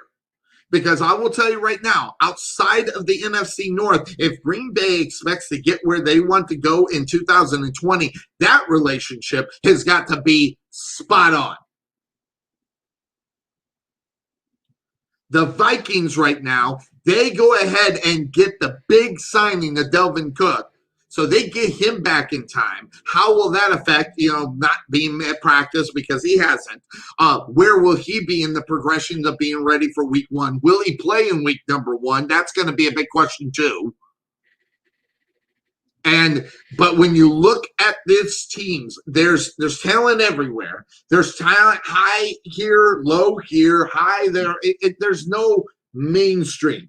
You don't have a lot of, a couple of highs and then everybody playing at a high level. No, you got ups and downs, especially with Green Bay. But Dalvin Cook, if he doesn't play in this game, I think it could be a loss for him in reality because you do have the Green Bay defense, which has been known to give up a lot of crap. Now, will they step out of it this year? I don't know. But the Vikings even got better defensively when they went ahead and they got the Jacksonville Jaguar defensive guy, Nakui, from Jacksonville, a super bad man, to line up opposite of Daniel Hunter, probably the most underrated pass rusher in the NFL in reality, if you think about it. So, in reality, the Packers, they got a lot of stuff going on, okay? But really, in reality, the biggest part, forget, you have Devontae Adams, you have Aaron Rodgers. But really, in reality, this is all about the left tackle right now. Bacardi, okay, could have been you think about the matchup. Can this guy stop Nakui from Jacksonville? That's the matchup that you got to watch because he's coming from the left side, which is obviously Aaron Rodgers' blind side. And whether or not the Cardi, I'm saying it's Bacardi, I can't even say the last name, but he's the left tackle of the Green Bay Packers. Bacardi, I think is how you say it. I don't know how you say it. But that's going to be the matchup I'm going to be looking at. Vikings, wide receiver, Justin Jefferson, after Stephon Diggs gets the blockbuster that he wanted in order to move on, now this guy's got to step up. And without Diggs in the lineup, he's got to be a main focus on this football team as far as weapons for the Green Bay Packers. So where are they going to be? So what I'll do is I'll shoot this over to Cuervo. We're on the Green Bay, Minnesota game. I don't know how much of what you heard from what I've talked about, but just a real recap. You know, you have that situation, Aaron Rodgers and Matt LaFleur supposedly getting better, but forget about that. It's about Rodgers and Adams. I can't say his name half the time. Devontae Adams. I think that's a huge thing to look at in this game as well. And Jacksonville lets their guys Nakati go, and he's going to be right there. And really, we got a lot to look at on the offensive line for the Green Bay Packers. Question is, Cuervo, when you're looking at this game, and nice hat, pretty cool. I like it. I like it a lot. That being said, Cuervo, that former Jacksonville Jaguar on the left side, the blind side of Aaron Rodgers is going to be a big play here today. Yeah, it definitely. It always is, Sonny. You know, we always talk about the issues that the Green Bay Packers have, at offensive line. But they fully addressed it in the first round of the draft, and they went and got Jordan Love, the quarterback from Nevada. So, that's sweet. I like that. great pick, by the way, guys. Yeah, way to go. Way to piss off Sharon, but anyways, I don't like the fact that Minnesota picked up Yannick Ngakoue from Jacksonville. Well, you don't like it as a Chicago Bear fan because you wish you would have got it. Exactly. Look, we don't sugarcoat on this show, so that's exactly why I don't want to see that guy on the other side twice a season. But, hey, look, you know what? But from a Viking standpoint, great pickup. Danielle Hunter's out, going to be out for a little while, so they got to find ways to get pressure on, quarterbacks. So a guy like Ngakoue is definitely going to be the recipe for that. So, but when it comes to the offensive line in Green Bay, look. Fortunately, as a Bears fan, but unfortunately, if you're a Packer fan, they didn't address it, and it's going to be another season of Aaron Rodgers running around like a chicken with his head cut off, trying to find ways to get the ball to Devontae Adams, because in reality, that's his only viable option. I agree. Unless they're going to run the ball with Aaron Jones, so. Well, and there's no indication. We've seen that in the past, Cuervo. There's no indication they'll do that, and especially if they need to get yards, especially if they need to move the ball. If they get down in this game, and it's got to come back, they'll abandon that whole thing, and then it's got to be Aaron Rodgers making plays. And listen, it's not the fact that this guy can't make plays. He makes plays. I mean, that's all over the place. That's not even in question. The question is that how much longer can he continue to do that? I mean, really, you think about Aaron Rodgers and where he is, okay? He's getting another year older, taking a beating in reality. The guy gets beat up. I mean, obviously not Cam Newton beat up, but beat up enough because he's got to make the magic, because guess what? They seem to always have to come back sometimes, and a lot of times in football games. And, there are a few quarterbacks where when I see what they need to get, there are a few quarterbacks in the NFL I say will always get it. Brady, if they need 3 points, they need enough yards to get a field goal, he'll get that, if not more. Drew Brees, if they need 5 yards, if they need a touchdown, I think Drew Brees can get it done. Okay, these are the kind of things I think about great quarterbacks as far as that. And Aaron Rodgers is one of those guys as well. It's almost automatic. And I say almost automatic because Brees and Brady are best at doing it. And Aaron Rodgers is coming back in, because whenever take a look at them whenever they need something. Aaron Rodgers figures out a way to get it done. Yeah, and don't forget about the $500 million man, Patrick Mahomes. You know, I think we could throw him in that category too. Well, as of right now, whether or not he'll continue to do it is the big story. But I get what you're saying. Oh, I fully believe he will, Sonny. Look, Patrick Mahomes is going to be the cream of the crop. I hate the fact that I missed out on that guy. In reality, I did not think he was going to be as great as he is, which makes me eat crow, and I hate that because I don't like doing that. But no, it doesn't. I just throw a shot at you, boy. Just remember who you passed up in order to get your boy, Mitchell Trubisky. So there, just just a little pick right there. So good stuff as far as that's concerned. So, hello, football Broncos in the house. She's got her jersey on, so she's ready to go. My jersey, I had a busy day. I did not get to my laundry, or I would have my Jacksonville. But then again, I might have to find a different jersey. I might have to go buy one. The Jaguars are just that god-awful, Cuervo.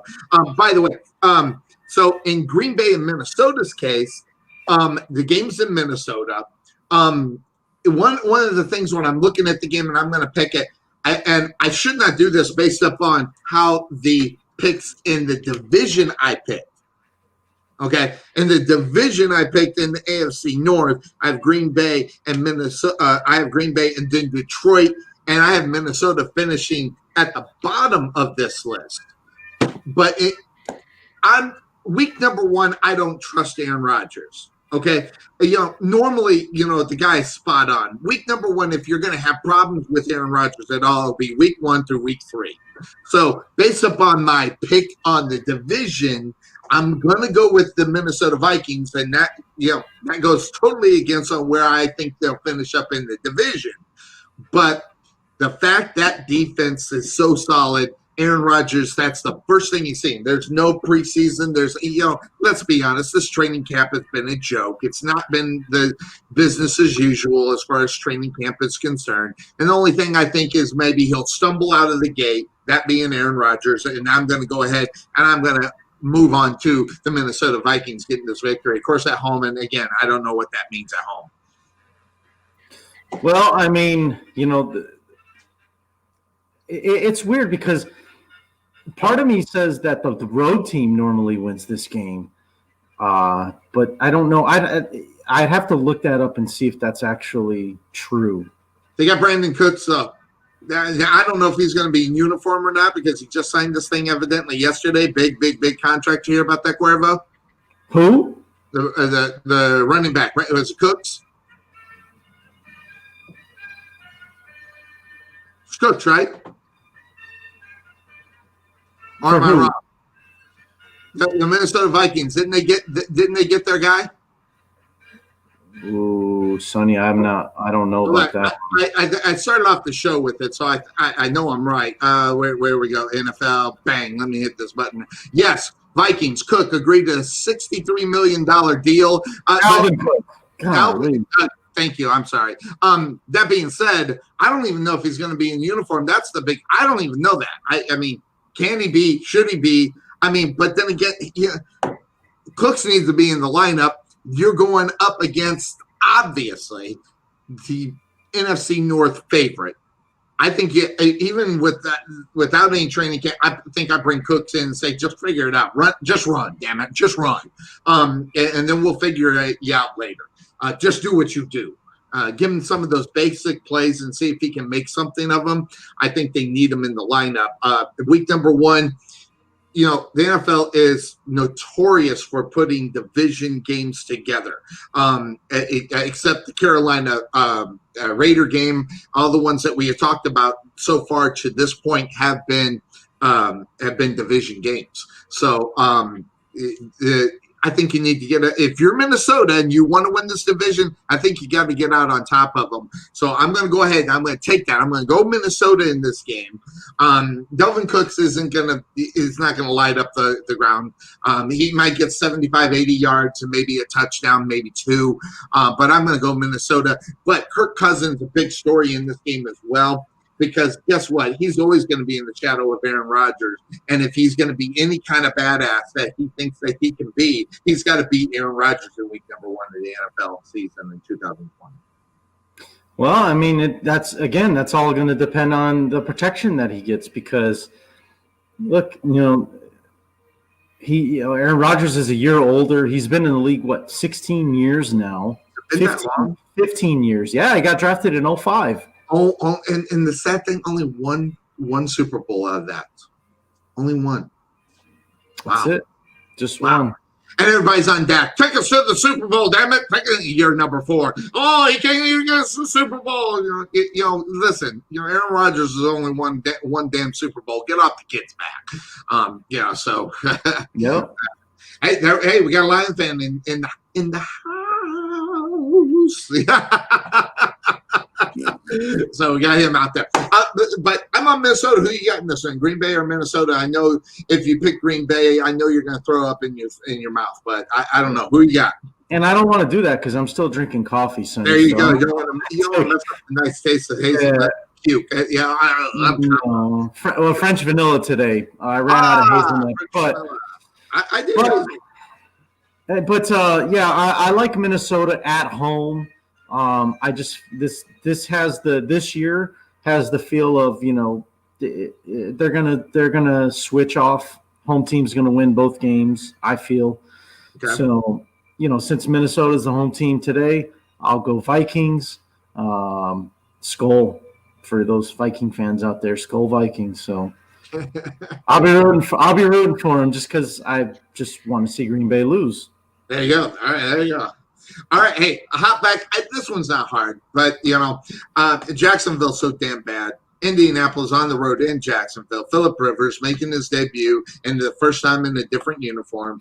Lots of things really in reality, but guess what? Phillip Rivers is known to throw a clunker out there every once in a while. He can't afford to have that happen in week number 1 of the 2020 season, especially against the odds are, by the way, checked it in, during break. The team that is by odds the worst team in the NFL, which means they are the Jacksonville Jaguars.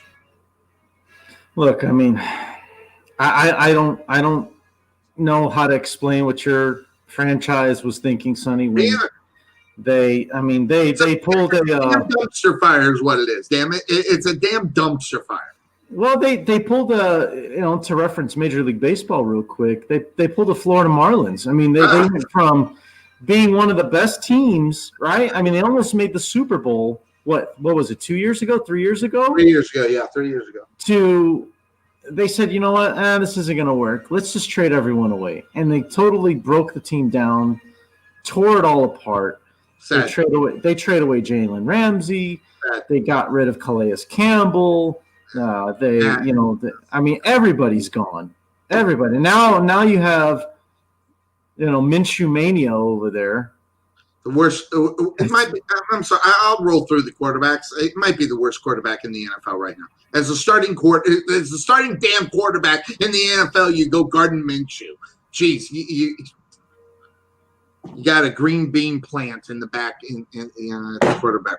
I'm sorry. Even when that thing was going on, they quote unquote were having success with him. I wasn't buying it. I'm still not buying it. The guy sucked, and he can't get out of his own damn way. So that's just about where it's at. So I'm going to go Indianapolis, hoping Phillip Rivers does not jump out of the gate as a clunker. Because I'll tell you right now, if they lose this football game, I don't know how Phillip Rivers shows his face in Indianapolis. I mean, it's a pathetic football game, and they should rout him by at least 20.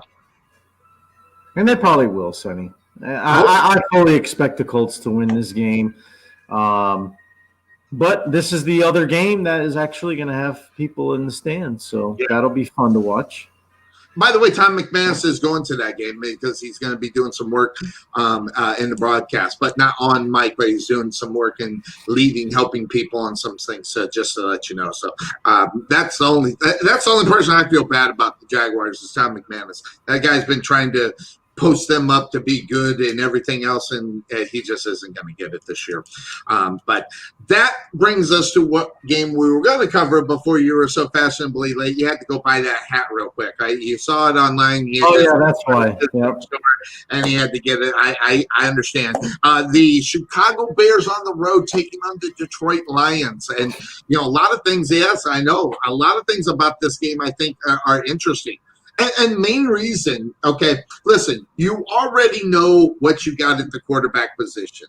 You got a football team that decided to pay a backup $20 million to sit the bench. God, what a great job in reality. But Mitchell Trubisky, named as the starter in Chicago, okay, supposedly impressed Matt Nagy enough for him to go ahead and say, Nick Foles, why don't you just sit this one out? As an owner, I'm sitting here going, wait a second. I just brought in a quarterback paying him $20 million, and we're going to go with Mitchell Trubisky. Now, the question will be the struggles. How will he struggle if he struggles? And if he does struggle, how long that they will continue to go with Mitchell Trubisky before they put in Nick Foles? I will say if they go past week 3 or if they go past week number 4 and the struggles that are coming from Mitchell Trubisky, if they don't turn to Nick Foles, they'll be too late. It'll be too late. And I'm just going to put it out there. Mitchell Trubisky, what he has to do, he has to come out and be pissed off that anybody's even questioning that he should be the starter for this football team for him. Oh, I mean, there's a lot of people that are already questioning that, Sonny. I listen to the talk shows in Chicago, and from what it sounds like, I know nationally a lot of people think that the leash for Mitchell Trubisky is very short. Absolutely. So let's say if he has a bad game today, they're going to go straight to Nick Foles. Or if he has a bad game next week against the New York Giants, they're going to go to Nick Foles. What the talk is in Chicago is it's not necessarily going to be that easy for Mitch to lose the starting job. Do I personally believe that? Absolutely not. I think the leash is short. Especially if come next week. I think today, no matter what happens, Mitch will start next week against the Giants. I think he will too. But I also think that if he goes out there next week and throws 5 interceptions against the New York Giants, who are a pretty bad football team, and defensively. And they lose by double digits. Come week 3, I don't see any reason why Nick Foles would not start that third game. I don't understand either, because this season starts out perfect for Mitchell Trubisky if he's going to make that statement as I'm the quarterback of the Chicago Bears. Well, here's his message to me. Schedule besides the Jaguars could you get? In reality, first game Lions. Right now, let's be honest, Lions are in disarray. We'll talk about that in just a moment, whether that's head coach Matt Patricia on the hot seat, the collar tightening around the neck over there. We'll talk about that in just a second. And then next week you get the Giants. That's a nice 1-2 punch for an average quarterback trying to save his job and be the quote-unquote franchise quarterback when we all know the franchise quarterback is, hitting the bench right now. Yeah.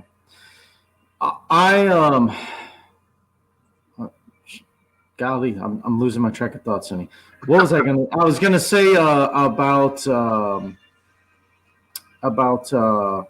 gosh, I lost my train of thought, Sonny. Back it up. Yeah, I'm gonna back it up a little bit.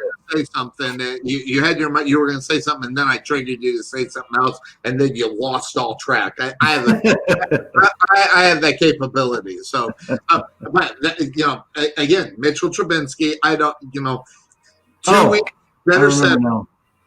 Yeah, I remember. So here's the thing. Mitch's message to everybody is no more talk, just action. Okay, fine. And so let's see the action that he that we get from Mitch. Let's see if and I appreciate that, Dennis. I like Chicago too. Let's see if that extra, like how we talked about Baker Mayfield, right? how did he use that extra month to prepare for the season? Did he use his time wisely?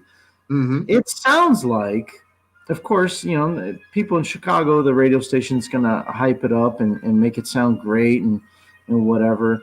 That he did use that time wisely. He did go out and he did work with the receivers and he did work with the rest of the offense to try and make things a little more fluid. Because let's be honest, that was the weakness of the Chicago Bears last year. Sure. The defense, there was no question that they did what they had to do. But when it comes to the offensive side, compared to 2 years ago when, the Bears were, middle of the pack, maybe a little bit higher than the middle when it comes to offensive production. I mean, the Bears went back to what we're used to seeing from a Chicago Bears offense, 28th, 29th, maybe even 30th in the league when it comes to points per game, yards per game. And so whatever worked 2 years ago, maybe we should try doing that again. Mm-hmm. So, I think if I remember right, Sonny, David Montgomery is active for this game. So I think he is, yes. So apparently, obviously that ankle injury wasn't too bad, which is good because we need every ounce of help we can get offensively in Chicago. I'm very excited to see how the Bears use Ted Ginn Jr. Since he's the new guy on the block. Yes. And so I just want to see what the Bears bring to the table offensively this year. I'm not even thinking or concerned with the defense. The defense is going to do what they always do. Mm-hmm. So that's already going to be a thing where and then 1 week for Matthew Stafford. I mean, he gets a mean defense in his face. I mean, and all the talk. Okay, listen, in the offseason, you want to talk about put up or shut up. That's got to be Matthew Stafford this year, and obviously saving Matt Patricia's job in reality, because I don't know how much longer you're going to be able to hold off the powers to be, and cutting Matt Patricia going, damn, that was the big mistake. Thinking obviously getting him from Bill Belichick, obviously being able to maybe turn the franchise around. Which, let's be honest, that's the only reason why you go get Matt Patricia is because of the relationship that he had with Bill Belichick, to try to change the culture of what your locker room and the perception of your football team is when you go get Matt Patricia. Number one, their defense, listen, if you're going to beat them, Cuervo, and listen, Trubinsky, right up over the middle in the safety area, that's where they're really weak. Mitchell Trubinsky needs to attack that, and he needs to attack it quick. And just let them know, listen, we know what your weakness is. We're coming after that weakness, and until you stop us, we're going to continue with that weakness. And that is a big point right there, because when you think about it, when you say that, but don't be mistaken about that. One of the best NFL quarterbacks in comeback situations. Listen, Matthew Stafford for 2 years was one of the best at doing it. Okay, so he's got the capabilities of doing it. But Matthew Stafford, I'm saying right now, and we've been saying it for 6 years on this show, Cuervo. One of the things that they need to utilize that they have not been able to utilize all year long, or for the last 6 years, tight end. Yeah. And especially in the red zone, if you don't get Hawk involved in that game, your coaching staff needs to be fired. That guy is a stud. He proved he can be a stud.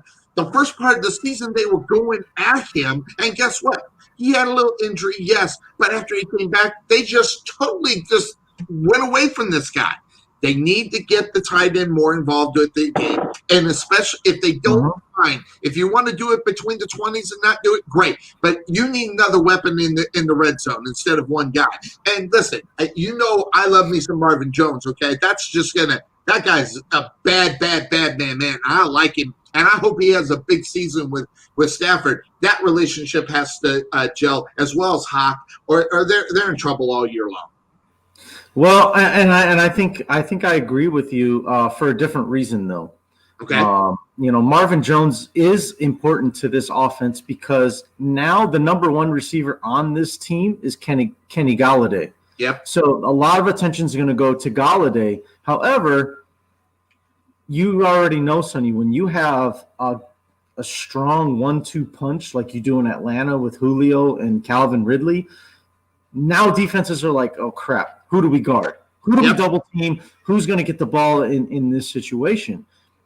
And sometimes teams guess right and sometimes teams don't. So there's going to be so much focus on Galladay that Stafford can't forget to go to Marvin Jones when he needs to, go to TJ Hawkinson when he needs to. Mm-hmm. I think that's the problem with Stafford. And, now the question becomes, as quick as we are to want to say, you know what, Matt Patricia isn't the guy as the head coach in Detroit. What about Matthew Stafford? Look, I understand you locked in a lot of money. You committed to him financially big time. Mm-hmm. But you know what? I mean, how long before the Lions say, it's just not working, and the Lions move on from Matthew Stafford? Absolutely. And I know Lions fans don't want to hear it. And my buddy Carlos, who I don't know if he's still watching, but how long as a Lions fan, before you say, you know what, Stafford's just, and maybe a lot of Lions fans already feel that way, and they're just tired of seeing Stafford doing the same thing over and over every single year, making the same mistake every single year. Sort of like a guy that's in Indianapolis who played for the Chargers for a long time. Man, these careers almost mirror each other in reality. They both could be so great, but some reason they drop the ball. Something happens where they don't get the job done. Phillip Rivers obviously a little bit better than Matthew Stafford, but man, they're about as close as far as success on what they have done through their career and where the potential was expected to be in reality. Those guys are almost right there. Yeah, and they are very similar. I mean, both guys throw for big numbers year in and year out. Now Rivers has dropped a little bit. Yeah. But Stafford still puts up 45 to 5,000 yards a season. Yeah. You're talking 30-something touchdowns. But I think won him some football games in the past, and I think that's the reason why he gets overlooked, because you think of those numbers, Cuervo, okay? The Lions were actually scoring 24 to 26 points a game and losing football games. That's the reason why they brought in Matt Patricia. That defense has been a Achilles heel of this football team. That's the reason why they brought in Matt Patricia, and that part still hasn't gotten better since he's taken over that football team. And that's one of the reasons why he's on the hot seat. But at the same time, like you said, it's going to be easier to get rid of Matt Patricia compared to Matthew Stafford, but maybe not. Because of the longevity, because of the non-success, because of everything else. How many coaches has he been under? Like this might be the fourth coach he's played up under since he's been in the NFL. If you remember correctly, Matthew Stafford, when he first started playing in the NFL, that guy couldn't stay on the football field because of injuries. Then he went a long time without getting injured, and then the last two, we've seen him get nicked up a little bit. So how he's going to be able to recover from injuries are going to be huge as well. But the simple fact of the matter is you've got two quarterbacks that are in a put up or shut up season. Both of them could be gone next year if either one of them or if both of them are not successful at all. So interesting. Now I'm just going to go with the Lions on this. The Lions are at home. Week number 1. I don't trust Mitchell Trubisky. They're starting the wrong quarterback, Cuervo. Simple as that. And I know it's perfect for Trubisky to be successful, but Matt Patricia's ass on the line right now. He's got so much brittle marks on his ass right now, you need to flip him before you burn it. He's that close to being let go. And I think they'll respond to that. I'm on the Lions today. Fair enough, sir. Fair enough. I mean, obviously, he hates it when I go against the Bears. He hates it. It's because he hate me. Sonny hate me. No. I mean, obviously it's week 1, so I'm pumped up about football being back. I'm pumped up about my Chicago Bears being on in about 50 minutes. So, of course, I'm going to stick with the Bears. Do I think it's going to be a struggle? Yeah, kind of. Just because I don't know where we're at offensively, where the Bears are offensively, but for what it's worth, I mean, we talk about the disappointments that the Detroit Lions have defensively. They didn't do themselves any favors by letting Darius Slay go. I know that, that's a big loss for them. Yeah, and I know they drafted Okudah from Ohio State, who's I think is going to be a really good player.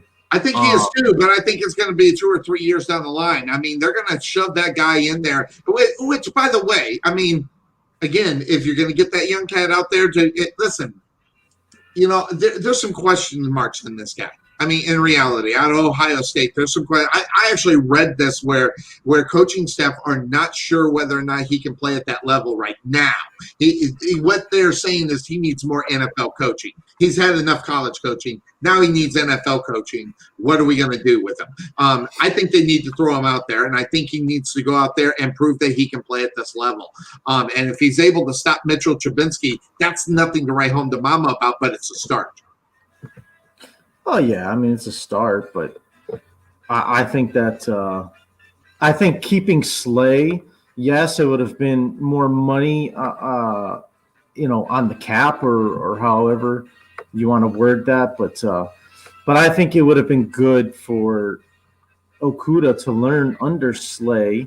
Yes. Help him with, with the small details of his game, whether he has trouble with footwork or just he needs to be a better man cover, better on zones, whatever the case may be, because there's a lot that goes into being a corner in the NFL. Absolutely. So, I think learning under a Pro Bowler like Darius Slay Jr. would have been really beneficial to pass that torch over. Stick him on the other side. Stick him on the weak side. And then if he the job, then flip-flop if need be. I think Slay is a big loss for this football team. In fact, I think that could – I mean, if you're going to have success, okay, you obviously need Matthew Stafford to do what he needs to do. But the fact of the matter is that defense needs to come alive. It's the reason why they grabbed up Matt Patricia, okay? All right, you look at the New England Patriots for the years that they were successful. Their defenses weren't anything to write home to mama about, but they got the job done. But that's the difference. He's not been able to get the job done with the personnel that the Lions have out on the football field. So he's got to be able to figure out how to get those guys to step up, to maybe not be able to stop them all the time, but don't get the damn game away. And that's what we've seen the last 2 years with Patricia at the head coaching position. Because, listen, Matthew Stafford, you're throwing for 4,000 or 5,000 yards a game. The problem might not necessarily be Matthew Stafford, okay? But, unfortunately, he's the quarterback. All that focus does go to him, and then you hear the stories of inconsistency. He can't get the job done. What's happening in the fourth quarter? For the last year, 2 years maybe, because the fourth quarter, 3, 4, 5, and 6 years ago, that was Matthew Stafford's moneymaker, and they still couldn't get the job done in order to win. In other words, the defense hasn't stepped up to keep that successful. So it's going to be interesting. So I'm sure you're on the Bears. My brother is on the Bears. I don't know where Tarvin is. Hopefully we'll get his picks in here, and we'll keep track of that. We'll keep track of all the updates and stuff like that as far as that's concerned. Now, we go into Ram time, okay? We got 50 minutes to cover the rest of the games that are on the NFL. Unless, what's your schedule on Monday, Cuervo? Well, I mean, I do have to work. But Jeez, that damn thing always gets in the way, right? Yeah, that thing called work. All right, so we'll finish it up. Listen, I think a lot of these games that we're going to pick, I think, are quite easy. So we're probably not going to hammer a lot on it. So that'll take a little rapid fire. Yeah, little rapid fire. Man, the start off the rapid fire.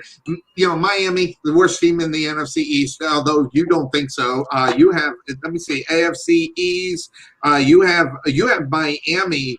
Where is it? You have. Oh, we both have them last. I thought that was one that you picked. Not the best team out on the football field. They should have gotten a new coach. Although we'll see how that goes. maybe they'll prove me wrong in that situation. But Cam That's Newton, all I'm going to say. They should start Tua. That's all I'm going to say. well, there you go. And Cam Newton, new football team, new look Cam Newton, different attitude, new outlook maybe. That you know how I feel about that. Pisses me off. I don't like that. This is bad. So, LeBron makes me sick. Anyway, that being said, of course, that's the name of the show. I don't think Cam Newton's going to have a problem here. And here's the thing about that. That's a wonderful week one matchup for him because he doesn't have to come out of the gate fighting and firing on all cylinders. It's not like he's meeting the Kansas City Chiefs in week number one. I mean, you get the Miami Dolphins, for God's sake. The game plan is totally different, let's be honest. And that is actually a good thing. So he can slowly move in and maybe, slowly progress into being the Cam Newton that we've seen that took him to the Super Bowl in Carolina. Yeah, and so now you want to talk about a warm-up game? This is a warm-up game for Cam Newton. Yeah, very good. Yes. So, not a lot up on it. I think this is New England all the way.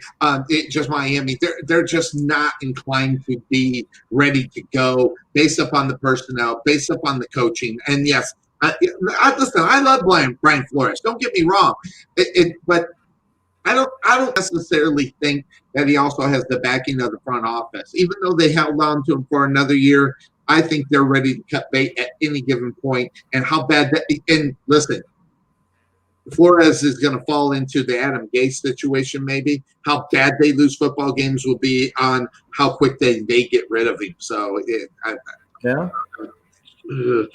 feeling a little sorry for him in reality. So we're both on New England, right? Now, an interesting an interesting game. I'm not going to pick it, even though because I got Washington with the nothing to lose attitude. That's the reason why I moved them up in the NFC East. Plus, it's the NFC least. So when you look at it, I have in the NFC. I have Washington in third place within this division, not bottom like you have them, with the nothing to lose attitude. Week number one, they get the Philadelphia Eagles. We don't know really how the quarterback is. Are they hugely ready? I'm ready to go with Carson Wentz. A little bit of the injury bug here we're hearing about the last few weeks. Will he be ready to go week number one?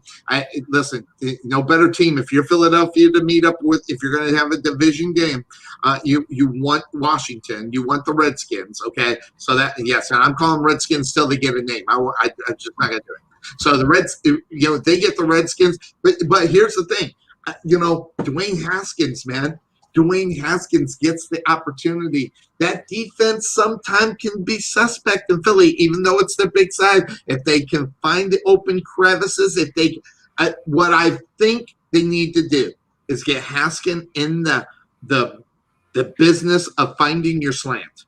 Okay, and what that means is the guy going across the slant, getting that quick 6 yards, and putting yourself in 2nd and 3, 2nd and 2 situation. Find your slant guy that'll go across the middle, not be afraid to get hit, and start off first down. I think that's going to be huge. And then it sets the tone of the game if you're the Washington Redskins with Haskins at the quarterback position. Yeah, I mean, look, McLaurin's going to be a stud for them at wide receiver. Who do they have at running back? I know they had Geis. Obviously, Adrian Peterson's not there anymore. I'm trying to think of who's starting for them at running back. I can't remember now, but it is interesting. Antonio Gibson. Yeah, I don't know who that is, but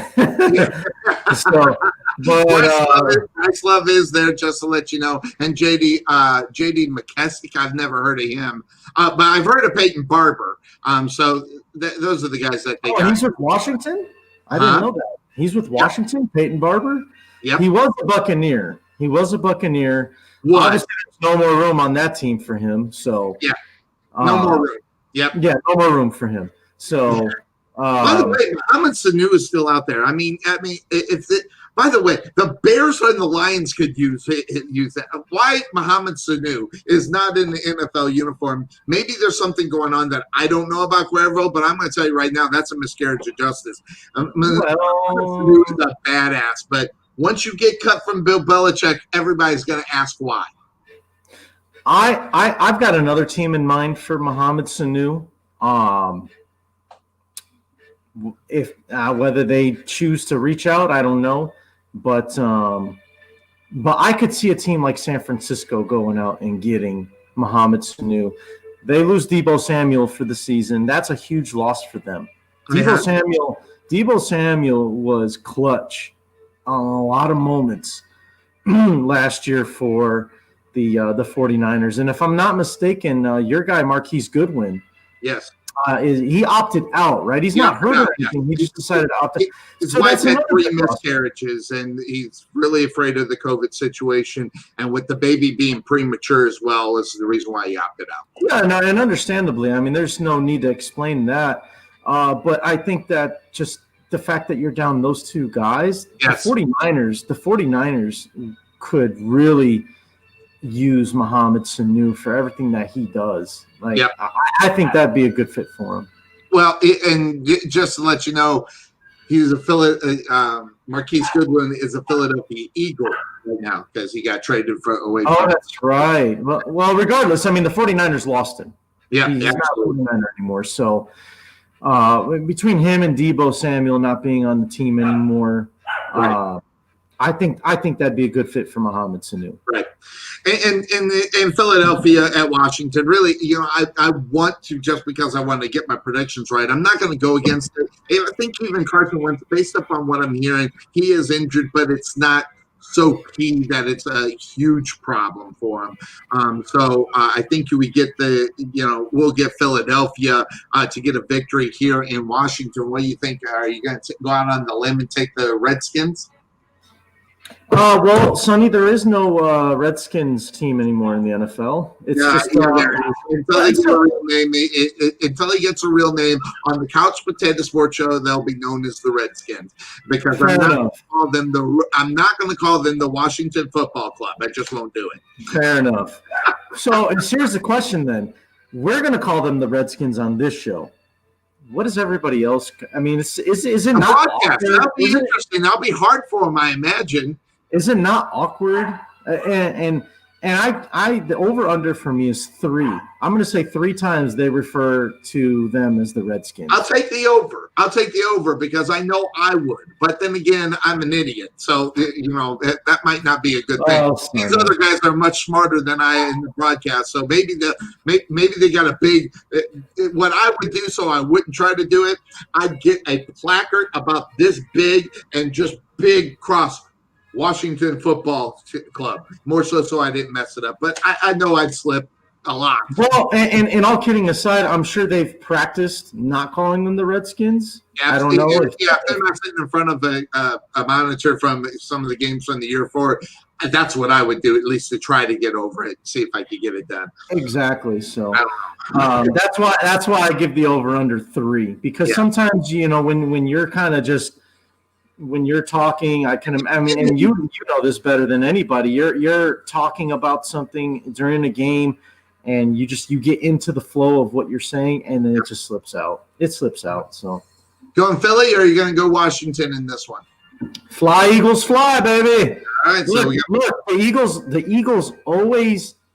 I don't know what it is, but week 1, man, the Eagles ball out every single season. Week 1.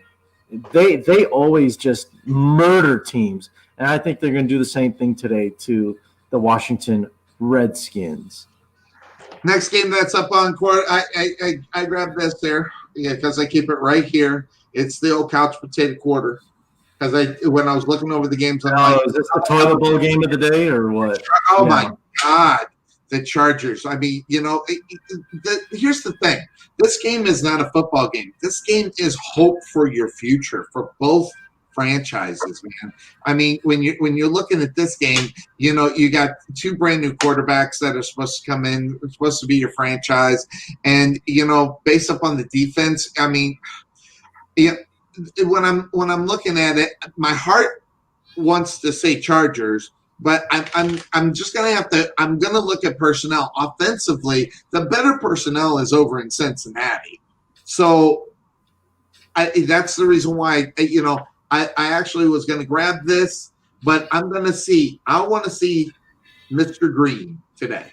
I want to see what he's able to do. Coming off the injury, no games last year. How will he react to not being there? And with the new rookie quarterback, how is that relationship working through the quote-unquote training camp?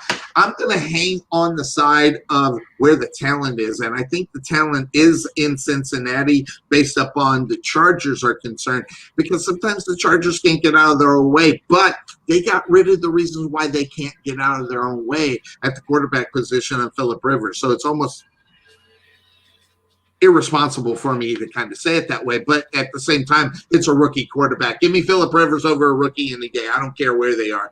That guy just had to go, and that's the reason why they made the change. So, as far as this game is concerned, I went ahead and I'm gonna go ahead and I'm gonna take the Bengals to see where they are. And not only that, I had a lot of hope from them. If you remember, I had them finishing second in the division last year, which was obviously not the right pick.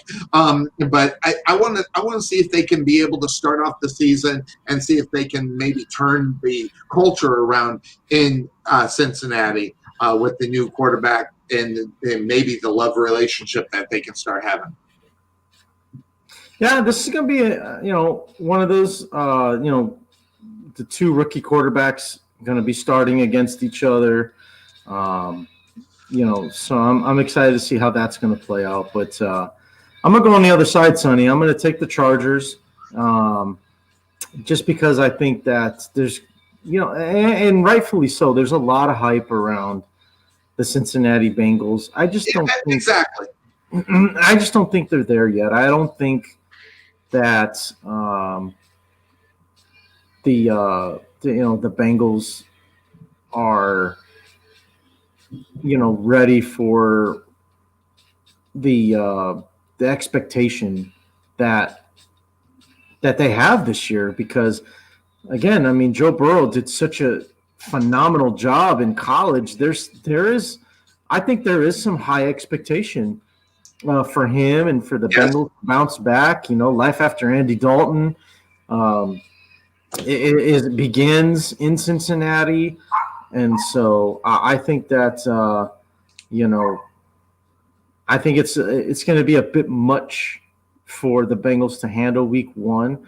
And I think the Chargers are going to go in there. They're just going to quietly execute. They're going to quietly go in there, and they're going to get a win in week one. So that's the feeling I have in this one. Definitely. So that leads us on to the next game that is out there. I will tell you, this one really in reality is the marquee game of the week. I mean, you can say whatever you want, but the simple fact of the matter is how does this work? I mean, you got two of the best quarterbacks in the world going at each other, Tom Brady and Drew Brees, arguably the number one, number two. What a way the NFL writes up the first week of the NFL. But, division game. Drew Brees, Tom Brady, watch out, NFC South. We get to see how Tom Brady will bounce into Tampa Bay. Will he be the Tom Brady that we all know? Would we pick the Patriots over the New Orleans Saints? But look at all the personnel they're getting down there. They're getting a lot of names, Cuervo, down in Tampa Bay. But the question always will be about, in reality, will be chemistry. Will they be able to put it all together for the right reason, which is not individual stats in reality. Tom Brady's way beyond that. So is Gronk. Okay. They want to get back there for another Super Bowl ring. Okay. So if everybody can get on the same page and step aside when they got to step aside is going to be the big thing. But listen, as much as I want to pick, Tampa Bay in this game, Drew Brees is Drew Brees. And listen, that guy is a bad, bad man. And he's at home. I don't know how they're doing that down there. Evidently no fans out there for that game. But by the way, I at least hope they pump in some noise, at least generate some kind of fakeness for me, because it being quiet. I'm sure they will. Yeah, exactly. Quiet and all that other stuff. I don't know if I can handle that. But I love Drew Brees. I like what they did in the offseason. They had some losses in the offseason, don't get me wrong, but I think what they did is they tried to move some guys around and get some different type of things that they needed in order to be better. By the way, Alvin gets right. Alvin Kamara did sign his contract. Just to let you know, that was the other big news. He did. That is, yeah. So I don't know if that's what he wanted, but he got paid. So he got his money. So hopefully everybody's happy. The best wide receivers in the business are right there in New Orleans. As much as I want to go Hart, Tom Brady, the brain tells me I'm going Drew Brees. Yeah, and the brain is right. I like Drew Brees and the Saints today too. It's nothing against Tom Brady. It's nothing against the Tampa Bay Buccaneers. They're just a better team right now. Yeah, let's just face it. I mean, every time that a super team gets built like this, 9 times out of 10, it starts off a lot slower than we want it to, or that we think it's gonna. So give it a couple weeks. It's like your brother mentioned, getting the kinks out, or figuring out what the kinks are so they can fix it. Yes. That's exactly what you're going to see in Tampa Bay. There's going to be a little miscommunication. There's going to be some growing pains the first couple weeks, but after the first couple games of the season, that's when Brady will get it figured out. Yeah. How good football shape is Gronk in? I mean, he sat out 2 years? Was it 1 year, 2 years? He sat out 1 year. That's all. It's just, and he came back into a second. So yeah. So I mean, still even after 1 year, I mean, you look at all the weight that he lost. Yes, he needs to put some more of that weight back on. So you're right. Somebody get this man a 100-ounce steak because he needs it like stat. So get that muscle, get that muscle. Get those shakes going, those protein shakes, and get that working. Yeah. But interestingly enough, I'm very interested, and not even about the game.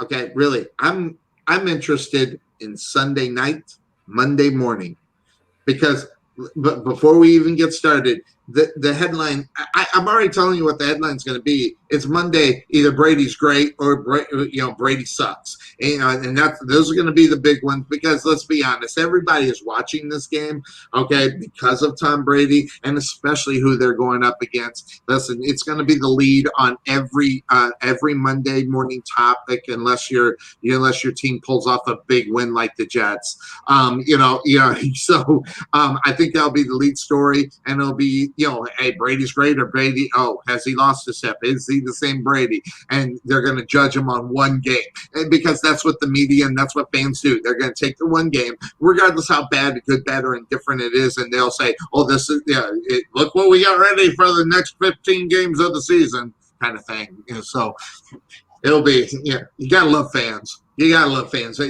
Their patience level is like this. I mean, poor Dak Prescott, dude. I mean, swear to God. 4 years, we should have won a Super Bowl by now. Name me. I'm going to tell you right now, off the top of your head, Cuervo, I'm just going to ask you, and you probably don't know, but if we looked it up, you'll go, oh, yeah. But you really, off the top of the head, I can only think of one quarterback that has came within the first 4 years, took them to a Super Bowl and won, and that was last year. Patrick Mahomes, obviously, because it's fresh in my brain. But really, I can't go back. And honestly, off the top of my head, what 4-year quarterback has taken their team to the Super Bowl and won it? I think Russell Wilson did it in his first 4 years, Sonny. It would have been his 4th year. It would have been his 4th year. It was either the 3rd or 4th year. But Russell Wilson did it. So there you go. I mean, it just doesn't happen. I mean, really. I mean, if I'm not mistaken, Troy Aikman took 5 years to get to the Super Bowl and win it. So I'm just like, really? So I don't know. And by the way, we'll find out. I just got to turn the TV on. I don't know if there's right. Oh, absolutely there is. Yeah. So, it's the only way we watch it anyway. So, as far as that is. Takes us to the next game. Arizona hits the road. And this is one of those air quality games on how that's going to end up happening. San Francisco with the fires and with the orange sky because of the fires and smoke and all air quality going on. Arizona takes the trip up there. Jimmy Garoppolo taking the next step in the Super Bowl last year. Will he continue on? That's going to be I think that's the big story. Obviously, Kyler Murray. How he start off with that whole situation there? That's a guy that's got to live up to a lot of hype right now, Cuervo, because everybody's talking about how great he is. Will he be able to live up to the hype that the media has put on him? And I say that media did it. I don't think Kyler Murray has created the hype on himself. Okay, I think this is all generated through the media, fans, and everybody else because of what the expectations were for him coming out. I don't think he walks in as the cocky SOB. I think he goes out there. He's just trying to play and win football games, which is one of the reasons why I do like him. He's not this flashy guy. He just wants to go out and try to win football games. And but the expectation on the type of player he is and the success that we've seen from Lamar Jackson and the way that they mirror each other, everybody is kind of expecting that same thing. And I think that's unrealistic. And you had Jimmy Garoppolo in the Super Bowl last year. They signed their tight end, the big guy, to bring in a big contract. So everybody seems to be happy over there. I'm all over San Francisco in this one, but we'll find out where Arizona is in reality as far as the progression of Kyler Murray. Yeah, no, and I mean, I think that's going to be the story of this game is the progression of Kyler Murray. I do think the Niners win this game, but I think it's going to be close.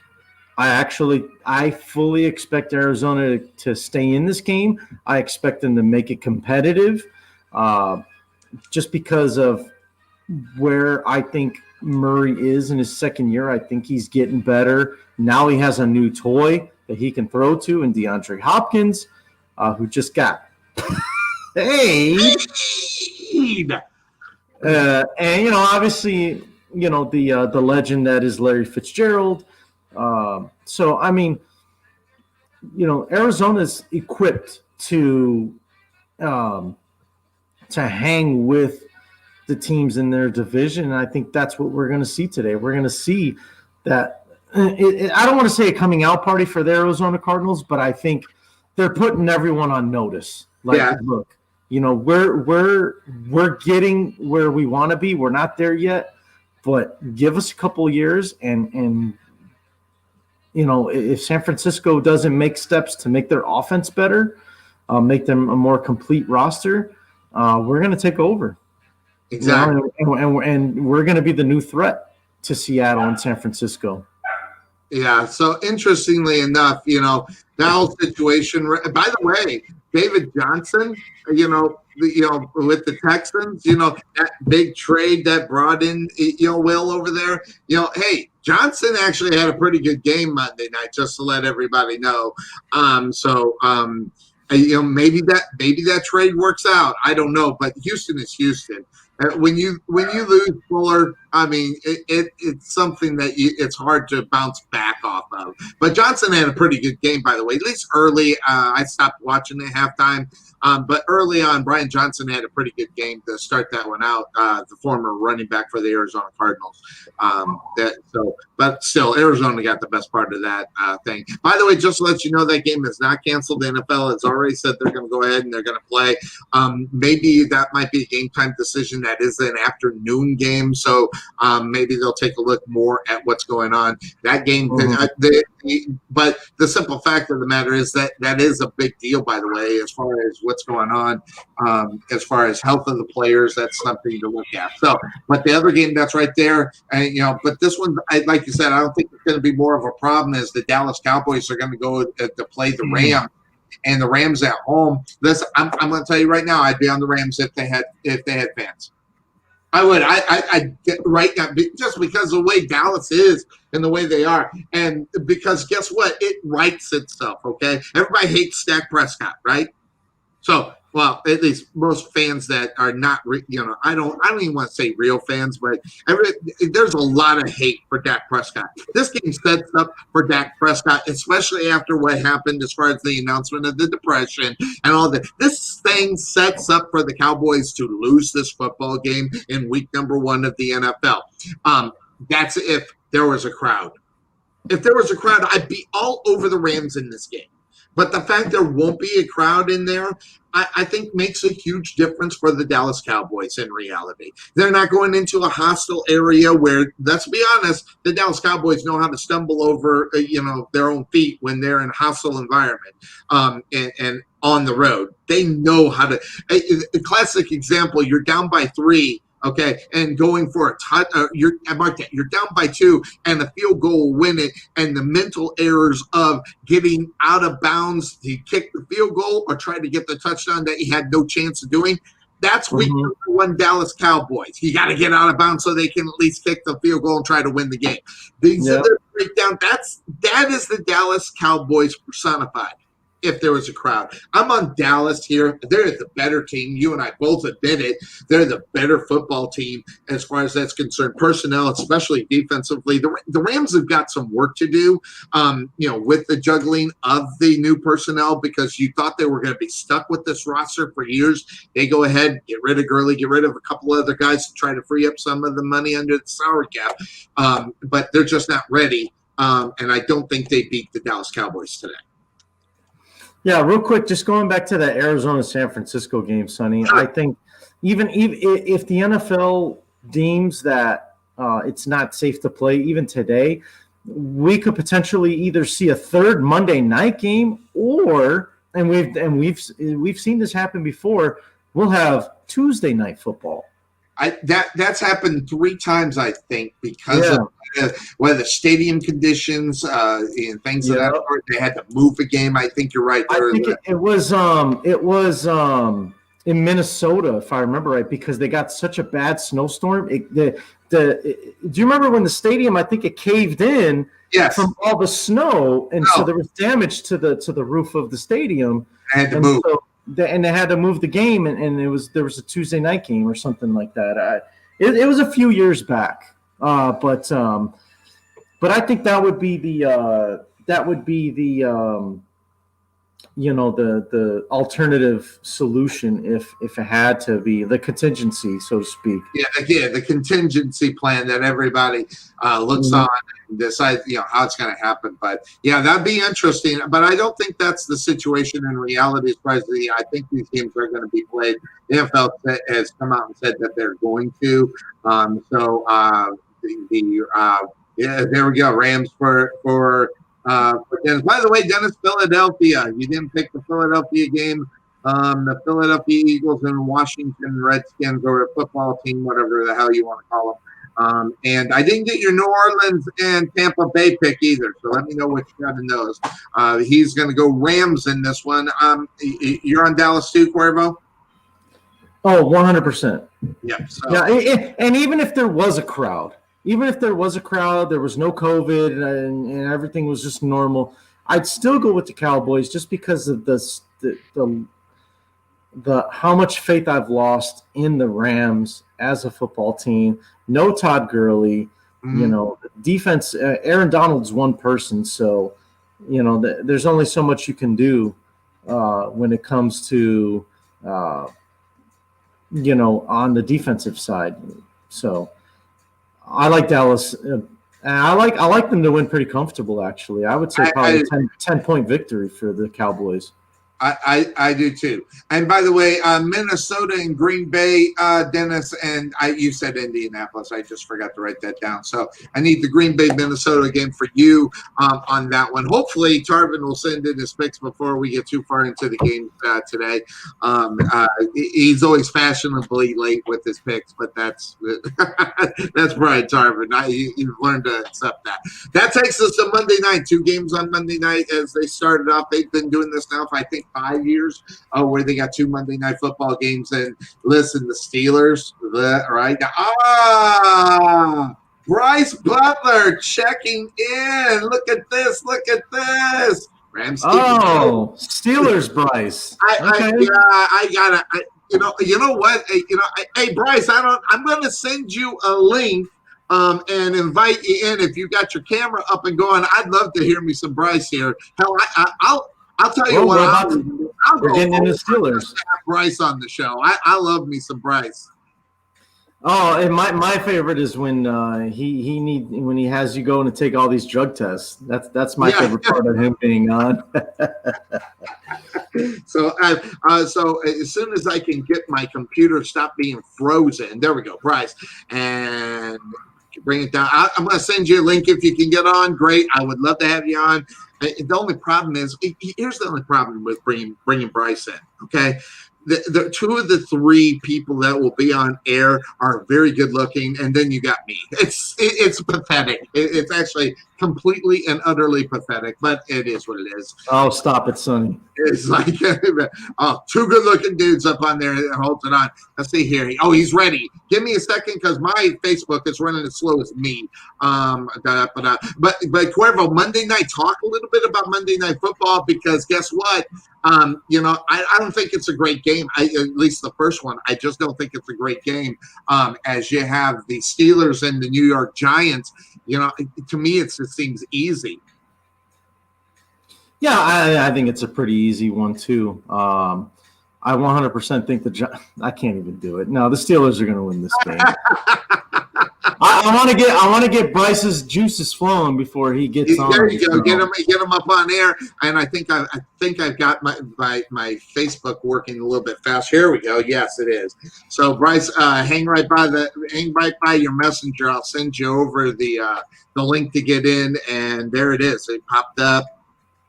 Jeez, man. Why is it every time I want to do something, the computer runs as fast as me? It's pathetic. But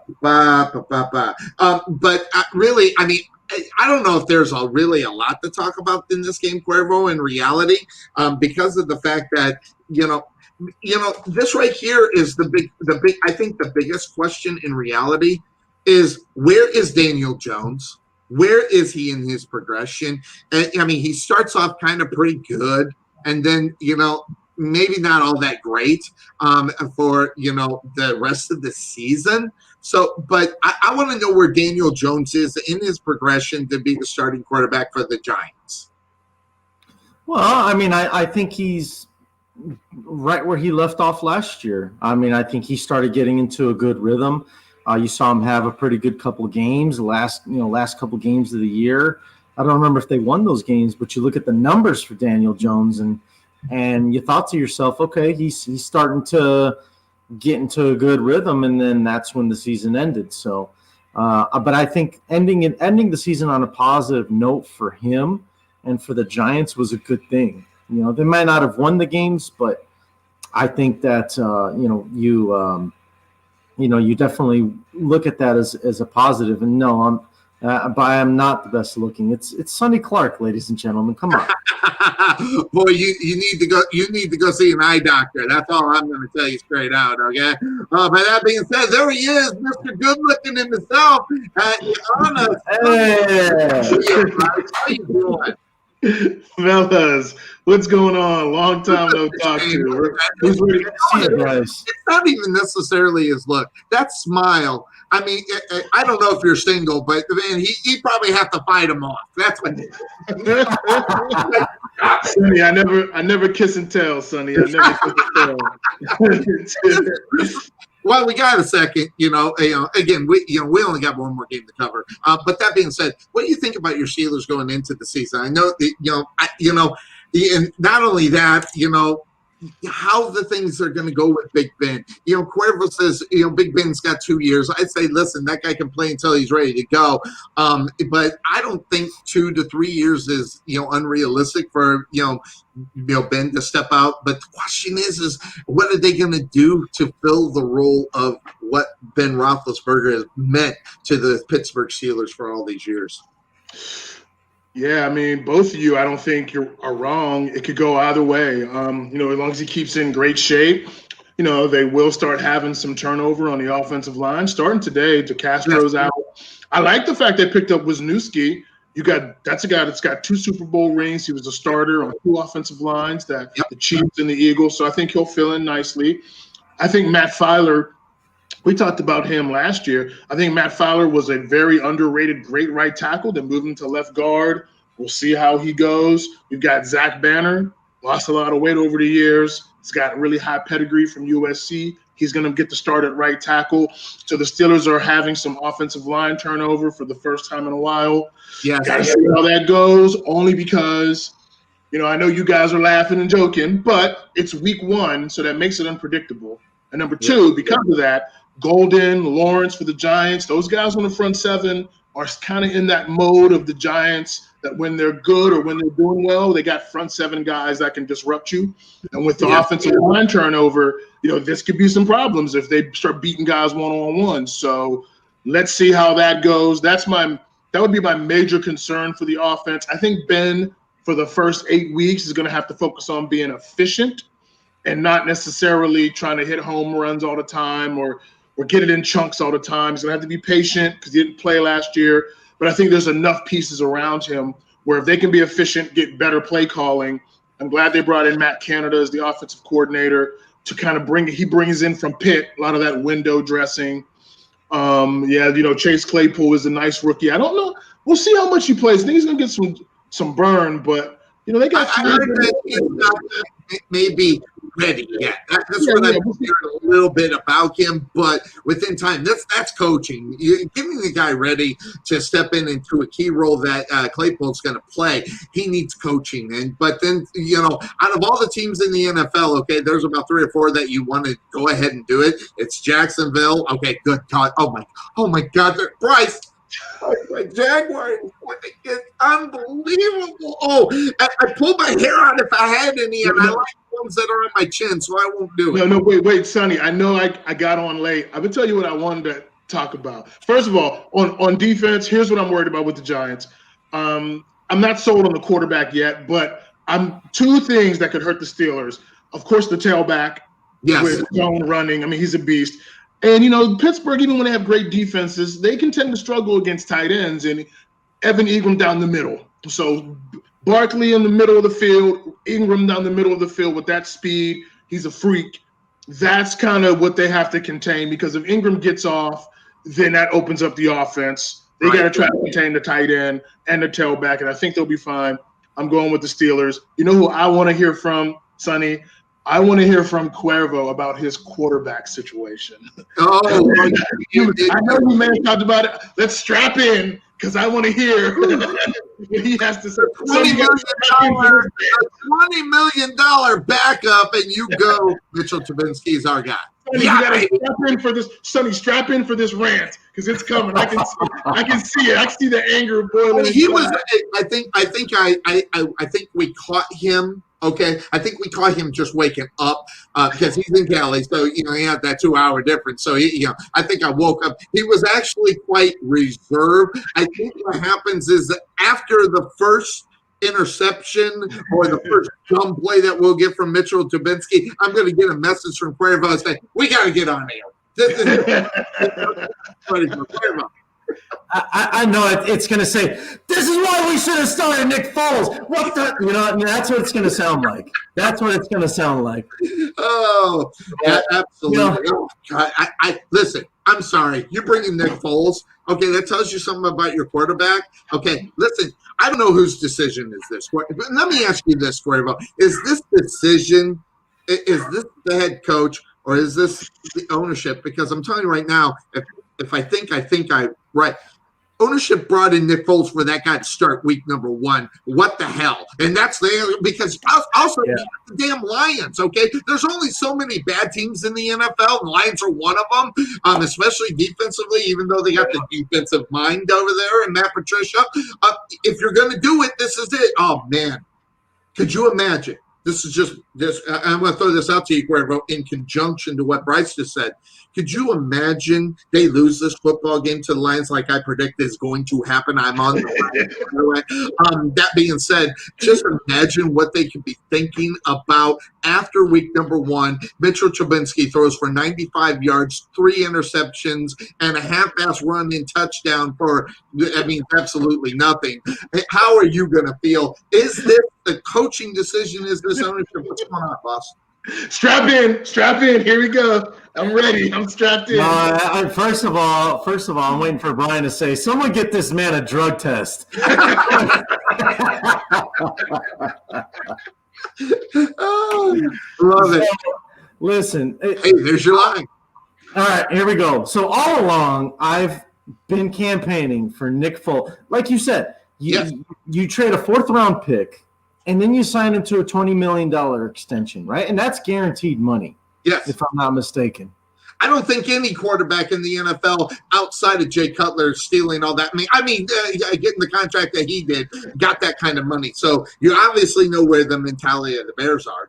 Hey, and what a coincidence. That was also with the Chicago Bears. We just like throwing money away to quarterbacks. Just waste it. Just throw it away. You might as well just light it on fire. Yeah. Okay. Please, just wipe your ass with $20 million. Bench. My gosh. Essentially, yes. Bench one. Unbelievable. I mean, all along, Bryce, I've been saying Nick Foles is going to be the starter, and I was dead set on it. I was like, that there's no way that you sign a guy, a veteran, and you stick with Mitch Trubisky, who had a mediocre season last year. And even throughout camp, people started whispers like, Mitch is going to win the job. And I'm like, there's no way. There's no way. You can't be serious. This can't be happening right now. And then that's when the announcement came out that Mitch was a starter. I said, you know what? I give up. You did. I don't know what it was. Was it a post or something? You made a post or something that showed your aggravation, and that was what a week and a half ago. I think is when they announced it. I was like, really? And I was even at the really. Come on, Bears, you just got to do better. I mean, God Almighty. I think the reason that happened, though, to be honest, is because, and I know, look, teams can do whatever the hell they want, right?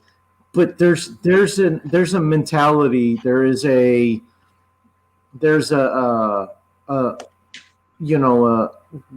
of those things where once you go one way, you can't go the other, and you're gonna hurt his.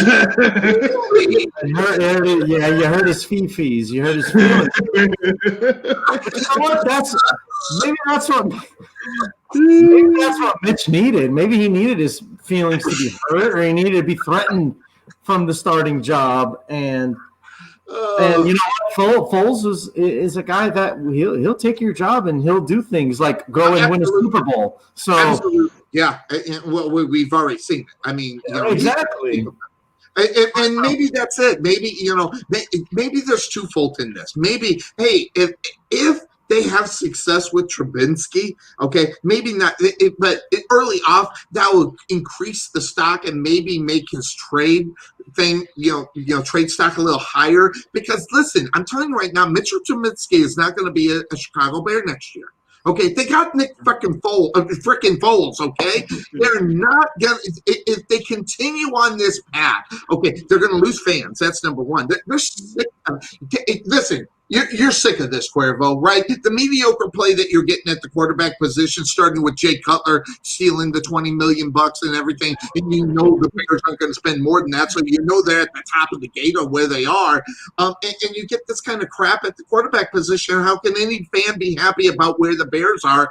More importantly, where the future is. Listen, Nick Foles can be the future of that if he gets the opportunity. Give him those first 2 games to get the kinks out. They did not have a real training camp. They did not have preseason.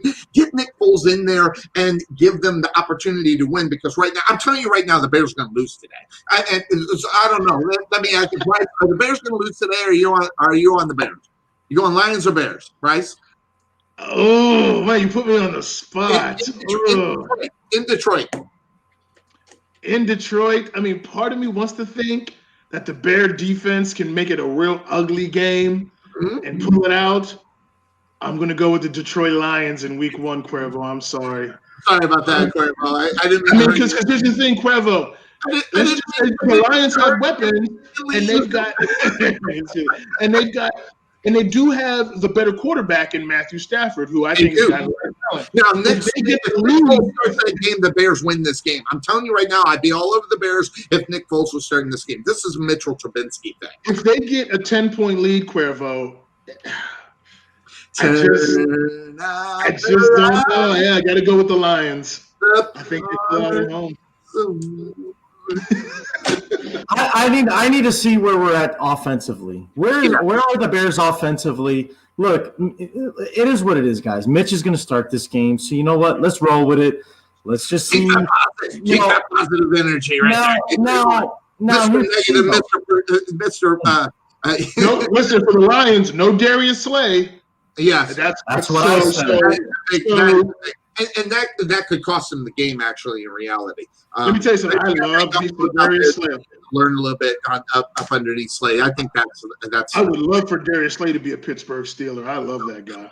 God, I think he can play. And it's bad enough you stole that guy out of Miami. I'm just huge. Ooh, man. The Dolphins.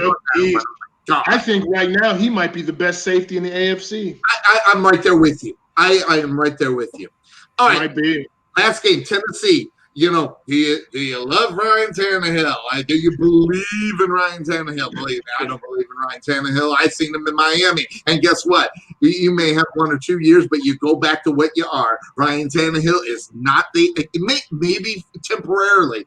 But Denver, they've got the new quarterback. They got the new guy that's coming up. They got the head coach that's defensive-minded that might be able to stop Ryan Tannehill. Not only that, I've seen him a lot. You take away from that, you get that too. That just popped in my head. I just realized, wait a second, this guy knows who this guy is. Ryan Tannehill, he's been watching him for years. You got one of the best defensive coordinators as your head coach in Denver. And listen, the 1-2 punch at the running back position for Denver, it should be monster this year. And whether or not they decide, and I don't think these guys are selfish at the running back position. I don't think one wants, I want the 1,300 yards and the other gets the 300. I don't think it works that way in there. But listen, I'm telling you right now, I'm on lock. Out of all the guys that are starting, within the, obviously outside of Mitchell, our Kansas City guy, Patrick Mahomes, and and Jackson. I love the upside out of all the other guys who are looking to get the upside. I like Locke there. He showed that he could put it together. Now, again, I'm not a great big fan of a guy that will go win 3 or 4 games at the end of the season when it means absolutely nothing. In fact, I mean, we've got a couple examples of that. Brian Hoyer, being that guy, and then all of a sudden they're the next recipe. But I like Denver. The problem is like after I picked where they're going to finish on there, literally the next freaking day they lose Von Miller, and that hurts. But I'm still on Denver in this one, I think. Yeah, well, I mean, I heard about the surgery that he might need. Like, I haven't heard anything else after that though. Like, it's gone. So is he gone? Is he gone for the year? Yep, gone. That's big. That is huge. Gone for the year. That's the biggest player on the defensive side of the ball, and you need someone. How do you fill Von Miller's feet? When you're just a rookie or a second-year guy, you don't. And not only that, you follow that. You know how you feel it, Sonny. You hope that somewhere out there, there's a clone, a 27-year-old version, a clone of Lawrence Taylor walking around somewhere. Go find him and sign him to the Denver Broncos. That's how you replace Von Miller. Listen, actually, that guy plays in Chicago. That's Khalil Mack. Yeah. That's the closest thing. I mean, disgruntled. I mean, find someone that's disgruntled. You got to replace him. And if they're going to do it with the second-year guy, they're dropping the ball. I don't know who's there. I haven't had time to really look at that because when I heard the news, I'm sitting here. I'm busy as hell, and I couldn't really jump into it. But Von Miller is a big loss. I like Denver at home, just a couple of reasons. Obviously, Mile High, it is what it is. You can't breathe.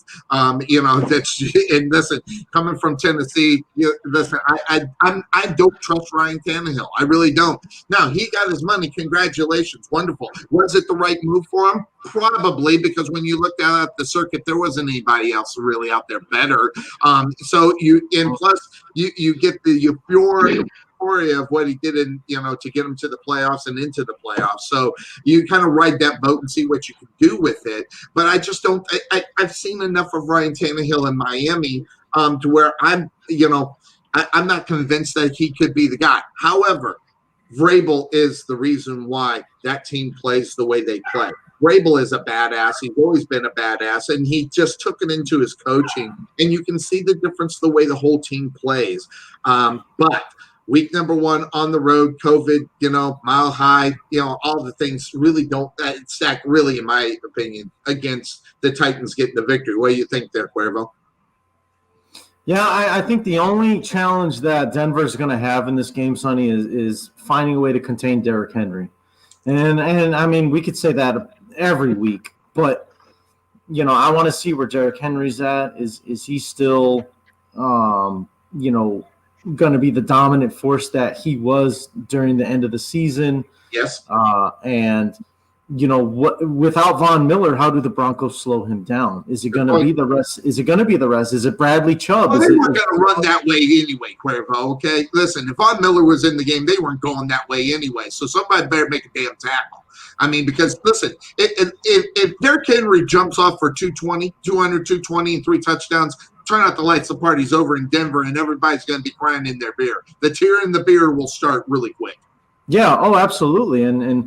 But I think it's going to be important to slow him. And I don't know if you're going to shut him down, but especially on third downs, you have to make sure that you don't allow this guy to convert on third downs, or else Denver's never going to have a chance to put points up. And I think they have the talent to do it. I really want to see how Jerry Jeudy fits, the rookie out of Alabama, how he's going to fit at receiver, and him and Locke. Do they have that good rapport yet? Cortland Sutton may not play in this game. You've got. Oh, I didn't know that. Yeah, so I mean he's questionable, but the running game is obviously going to be strong for them with Gordon and Lindsey. So like you said, you can go either way. But the question is there a buy-in to, like you said, where neither one of these guys are expecting to get the majority of the load? It's just going to be a by committee type thing. Yes. And if Vic Fangio sold it, or if and these guys are buying in, then you know what? I think all is going to be good in Denver offensively. So, and of course, my situation, Sonny. I want that to happen. So, I need the Broncos. You don't know, Bryce. He fell in love with the Bronco fan, and he's afraid to pick against the Denver Broncos. No. I didn't say all that. I just said they need to have a good season. It's good in the house. So all's good in the household. I'm going to keep track. All year of Cuervo's Denver picks and see how that Broncos works. Going 16-0, huh, Cuervo? Well, I mean, I'll be a very happy man if that happens. Yeah. You should be. I mean, are you going to pick them today, Cuervo? I am picking them for tomorrow. Yeah, just because I think that's I think the Titans are too one-dimensional right now because of how successful Derrick Henry was at the end of the year. So they're just going to say, we'll just keep feeding him the ball. Yeah. We'll just keep feeding him the ball, and teams are going to catch on to that. And I think I think Tennessee takes a step back from where they were last year. Wait, you got them winning the damn division. Wait. I know I do. Yeah, but right here. But when it comes to playoffs, I don't think they're going to make it that far. I think they're going to be the entire team. Division of football ever. Oh my God, the AFC South is pathetic. And I don't know. Deshaun Watson better make sure he gets enough sleep. And that's the only hope they got in this division. It being good at all. My God, this whole division sucks. Sonny, is it worse than the NFC East? Yes, because of potential. The potential of what the Philadelphia Eagles can be. Listen, the Dallas Cowboys, they're going to win the division, okay? But Carson Wentz, it's not when he gets we always say it's not when he gets, hurt.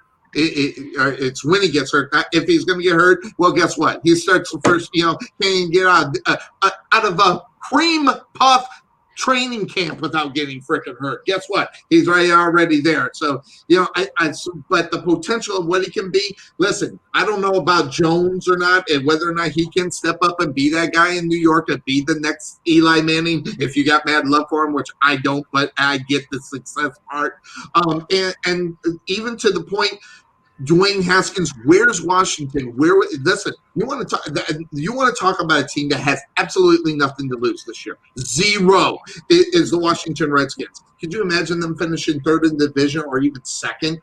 I mean, my God, that would be just what a huge season for Rivera over there in Washington after all these off-the-field problems, these off-season problems, and the nonsense about the name. They're the Redskins until they get a real name. I don't care what anybody says. That's just what they are. All right, so I'm get a name, call them the Red. I think they're trying to get Red Wolves, I think is what they're trying to get, and someone owns it. I will not be calling them that name. I will be calling them the Washington team. The Washington football. That's all they deserve. That's all they deserve. My brain's got mapped out to that. You're smarter than me. My brain goes. All they deserve. We're talking about what's the over and under. They call them the Washington Redskins on the broadcast. Cuervo's at 3. I'm on the over. Oh man. Yeah. I would say this. Cuervo makes excellent points about the Monday game, Titans and Broncos. I think if we were at a situation where Von Miller was playing 100% healthy, I could get that. But like you said, with Cortland Sutton, with Jerry Jeudy being a young guy, I like Philip Lindsay. I think he's a really good back. New York City's calling. It's getting loud over here. He's a really good back. But for week 1, I'm going to go with the experience. I'm going to go with Derrick Henry. I think and watch this guy, Jonnu Smith. I like that guy tight end. Mm-hmm. I think I'm kind of confused, Sonny, on Tannehill. I need to see it again. What makes Tannehill be able to function the way he is because that coach, I'm with you, and the weapons and the system around him with Davis and A.J. Brown and Jonnu Smith, they are a very balanced physical team with a good defense. So for week 1, I'm going to go with the Titans. Yeah, interestingly enough, so you're going to take the stretch and head on the other side. You're right, but I want to see more from Ryan Tannehill instead of 6 games at the end of the season. Now, granted, they were playing for something. Unlike some of the other guys, that if they were playing to make the playoffs, they did make the second round, if I'm not mistaken, in the playoffs. So you got to give them some creds, and I will do that. But at the same time, this is week number 1 of the NFL. Week number 1 is a total different monster because everybody thinks that they're Super Bowl guys there. We just lost Bryce, so he kind of clicked off. But, anyway, as far as that is concerned, there he is. They brought him back. There he is. I'm really interested to see how there's a couple of teams. One, I want to see how Tennessee bounces back. So I'll ask you this: two teams that what you're thinking. One of them is Tennessee. I want to see if they can remake the magic of what they did last year to be. I mean, listen, in the South they should be tearing the South up. Okay, in the AFC they should be the best. I got Houston winning the division because of Watson and. He wasn't all that impressive Thursday, but it was the Kansas City Chiefs. So I'm going to give them a little break there. But that's one team I want to see if they can live up to the hype of what they did last year and where they are. The other one is I want to see where, in reality, the New York Jets are. I've got some mad love for Sam Darnold, and I don't even know why. And I don't know if Bryce can go ahead and move, but I got some love for this guy, and I think the Jets are going to be pretty good this year. And in this year, if this was a normal year, I'd have the Jets on the bottom of this division. Okay, but something tells me nothing to lose season. Might as well just run with it and see what they can do. And I think and this year also, I think we're going to see some of those crazy plays that Sonny hates, by the way. I hate crazy plays. I hate trick plays.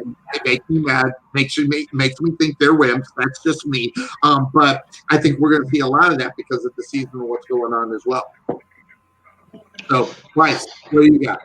Wow. It's interesting. Your Sam Darnold love might be close to when I had my Blake Bortles love when he first came on. And I thought, strong arm guy will stand in there. Yeah. Little did I know. I'm not sure the Jets. The problem with the Jets for me is, and real quick, because I know you probably did this, so I'm going to go through real quick. The problem with the Jets for me is that the weapons on the outside. Yes, and the weapons at I'm not sold. So if Cam Newton is healthy, plays well, once again, I hate to say it, I got the Patriots winning this division. Yes. In the AFC South, I'm going to actually go with the most complete team, which is the Titans, despite Tannehill because of the coach. I think they just have the most complete team. That's in the AFC, coach-quarterback relationship. That's all. Yes. AFC West, I'm going with the Chiefs. AFC North, I'm all in. I don't care what anyone says. The Pittsburgh Steelers bounce back and win this division. Ben's back, baby. Ben's back. Ben's back. Last year, the one time they played with Lamar Jackson when it mattered, they frustrated him. They sacked him. They turned him over. He didn't look good. This defense is built to play and beat a guy like that. When I go to the NFC West, San Francisco 49ers, I still feel the most complete team out there, even though it's close. In the NFC North, this is going to be I think this is going to be a tough division. I'm going to go with the Minnesota Vikings only because I feel if they turn the ball and if they turn around and hand it to Delvin Cook 25 times and he stays healthy, that's an X factor. And you don't have to every time Kirk Cousins throws the football. Yeah, but I'm going to go with the Vikings to win. In the NFC South, another tough division. I think the Tampa Bay Buccaneers have a lot of talent, but they can't overtake the New Orleans Saints. Agreed. Who I think are the best team there. And then in the NFC East, this is my sleeper division. I'm going to go with the Philadelphia Eagles that out-coach, and even with McCarthy, out-tough the Dallas Cowboys that always find a way to lose. That just plays so great in the media down here if that ends up happening. You have the Dallas Cowboy fans losing their mind and stuff. They already got mad for Dak, and then Dak, admits that he's depressed and stuff like that. Oh, they'll have a heyday with that. Shout out to Dak for being a leader and being strong enough and vulnerable enough and man enough to admit he needed some help, and he went and got that help. I'm all for that. Having said that, overall, I can't trust the Dallas Cowboys. Their defense is really not that good. That is their Achilles heel, the whole defense. I think the Eagles, if they get a lot of contributions, they play tough. I think the Eagles over a 16-game schedule might be a more complete team in all phases. But McCarthy's a good coach. So it's not going to be as easy because I think they're going to be better coached. Interestingly enough, that should be interesting to see how the season is. It's going to be a weird season. It's going to look different. It's going to be different. It's going to have a different feel. Nothing is the norm, so it'll be interesting. And again, I think we're going to see some teams that have no business, playing well and making playoffs and stuff like that. This could be the season that we see it because of we got nothing to lose attitude. I'm not saying the Jets are going to make the playoffs. I'm just saying I like the Jets. But it'll be interesting.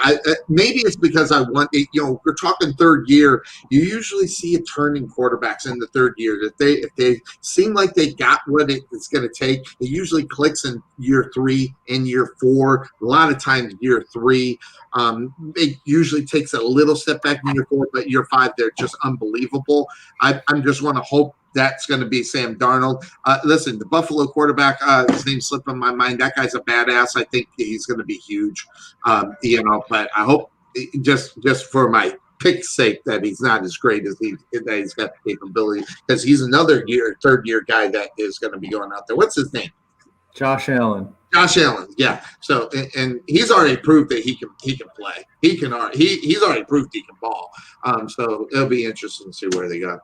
So I don't know, Bryce. I didn't even just think about it. I'll send you the link when we do on Sunday mornings. I'll send you. Please do. Whenever you can get on. We headed off 3 hours before kickoff. We're a little bit. Any scoring going on yet, Derek Cuervo? I know you got the TV on. Yeah, I've been peeking over when you guys were talking. Atlanta's up 3-0. Indianapolis scored a touchdown, so they're up 7-0 on the Jaguars. Good for Philip. And I think Baltimore's in the red zone, so they're about to punch it in against Cleveland. Carolina's up 3-0. So there's been some field goals so far, but only one touchdown that I know of. All right, so that's going to do it for us here. We wrapped up over 3 hours of sports talk as we would do it, and I feel so more at home. I mean, we're talking about games. I mean, even in this, with all the stuff through COVID, it's hard to come up with subjects to talk about because I'm tired of talking about the COVID. I'm tired of talking about no fans in the stands. I'm tired of talking about a lot of things. I just want to get to the sports side of it. Here we are. Yes, sir. I feel like the show's back where it needs to be. So at least we got it for 17 weeks. We'll figure that part out. So so I'll check you next week, Bryce. I'll get that sent over to you. Love to have you on the show. And Appreciate it. I love to be here. And if you can, send me your picks for all the games this week, and then I'll write them down. I'll keep track of it with us. We just have a little fun thing we keep track of all year. So sounds good. All right, guys, that's going to do it for us here on the Couch Potato Sports Show. Thanks for joining us. And don't forget, next week, 9 a.m., we'll kick it off. We'll talk about all the games that are going to happen in week number 2. Who will bounce back after bad performances? Will they be able to stand up and say, hey, let's forget about it? Tom Brady's going to be the big story after Monday morning regardless. So keep track of that because that's going to be how that is attacked. So that's going to do it for us, everybody. Have yourself a great day. We're out of here. Take care. Bye-bye.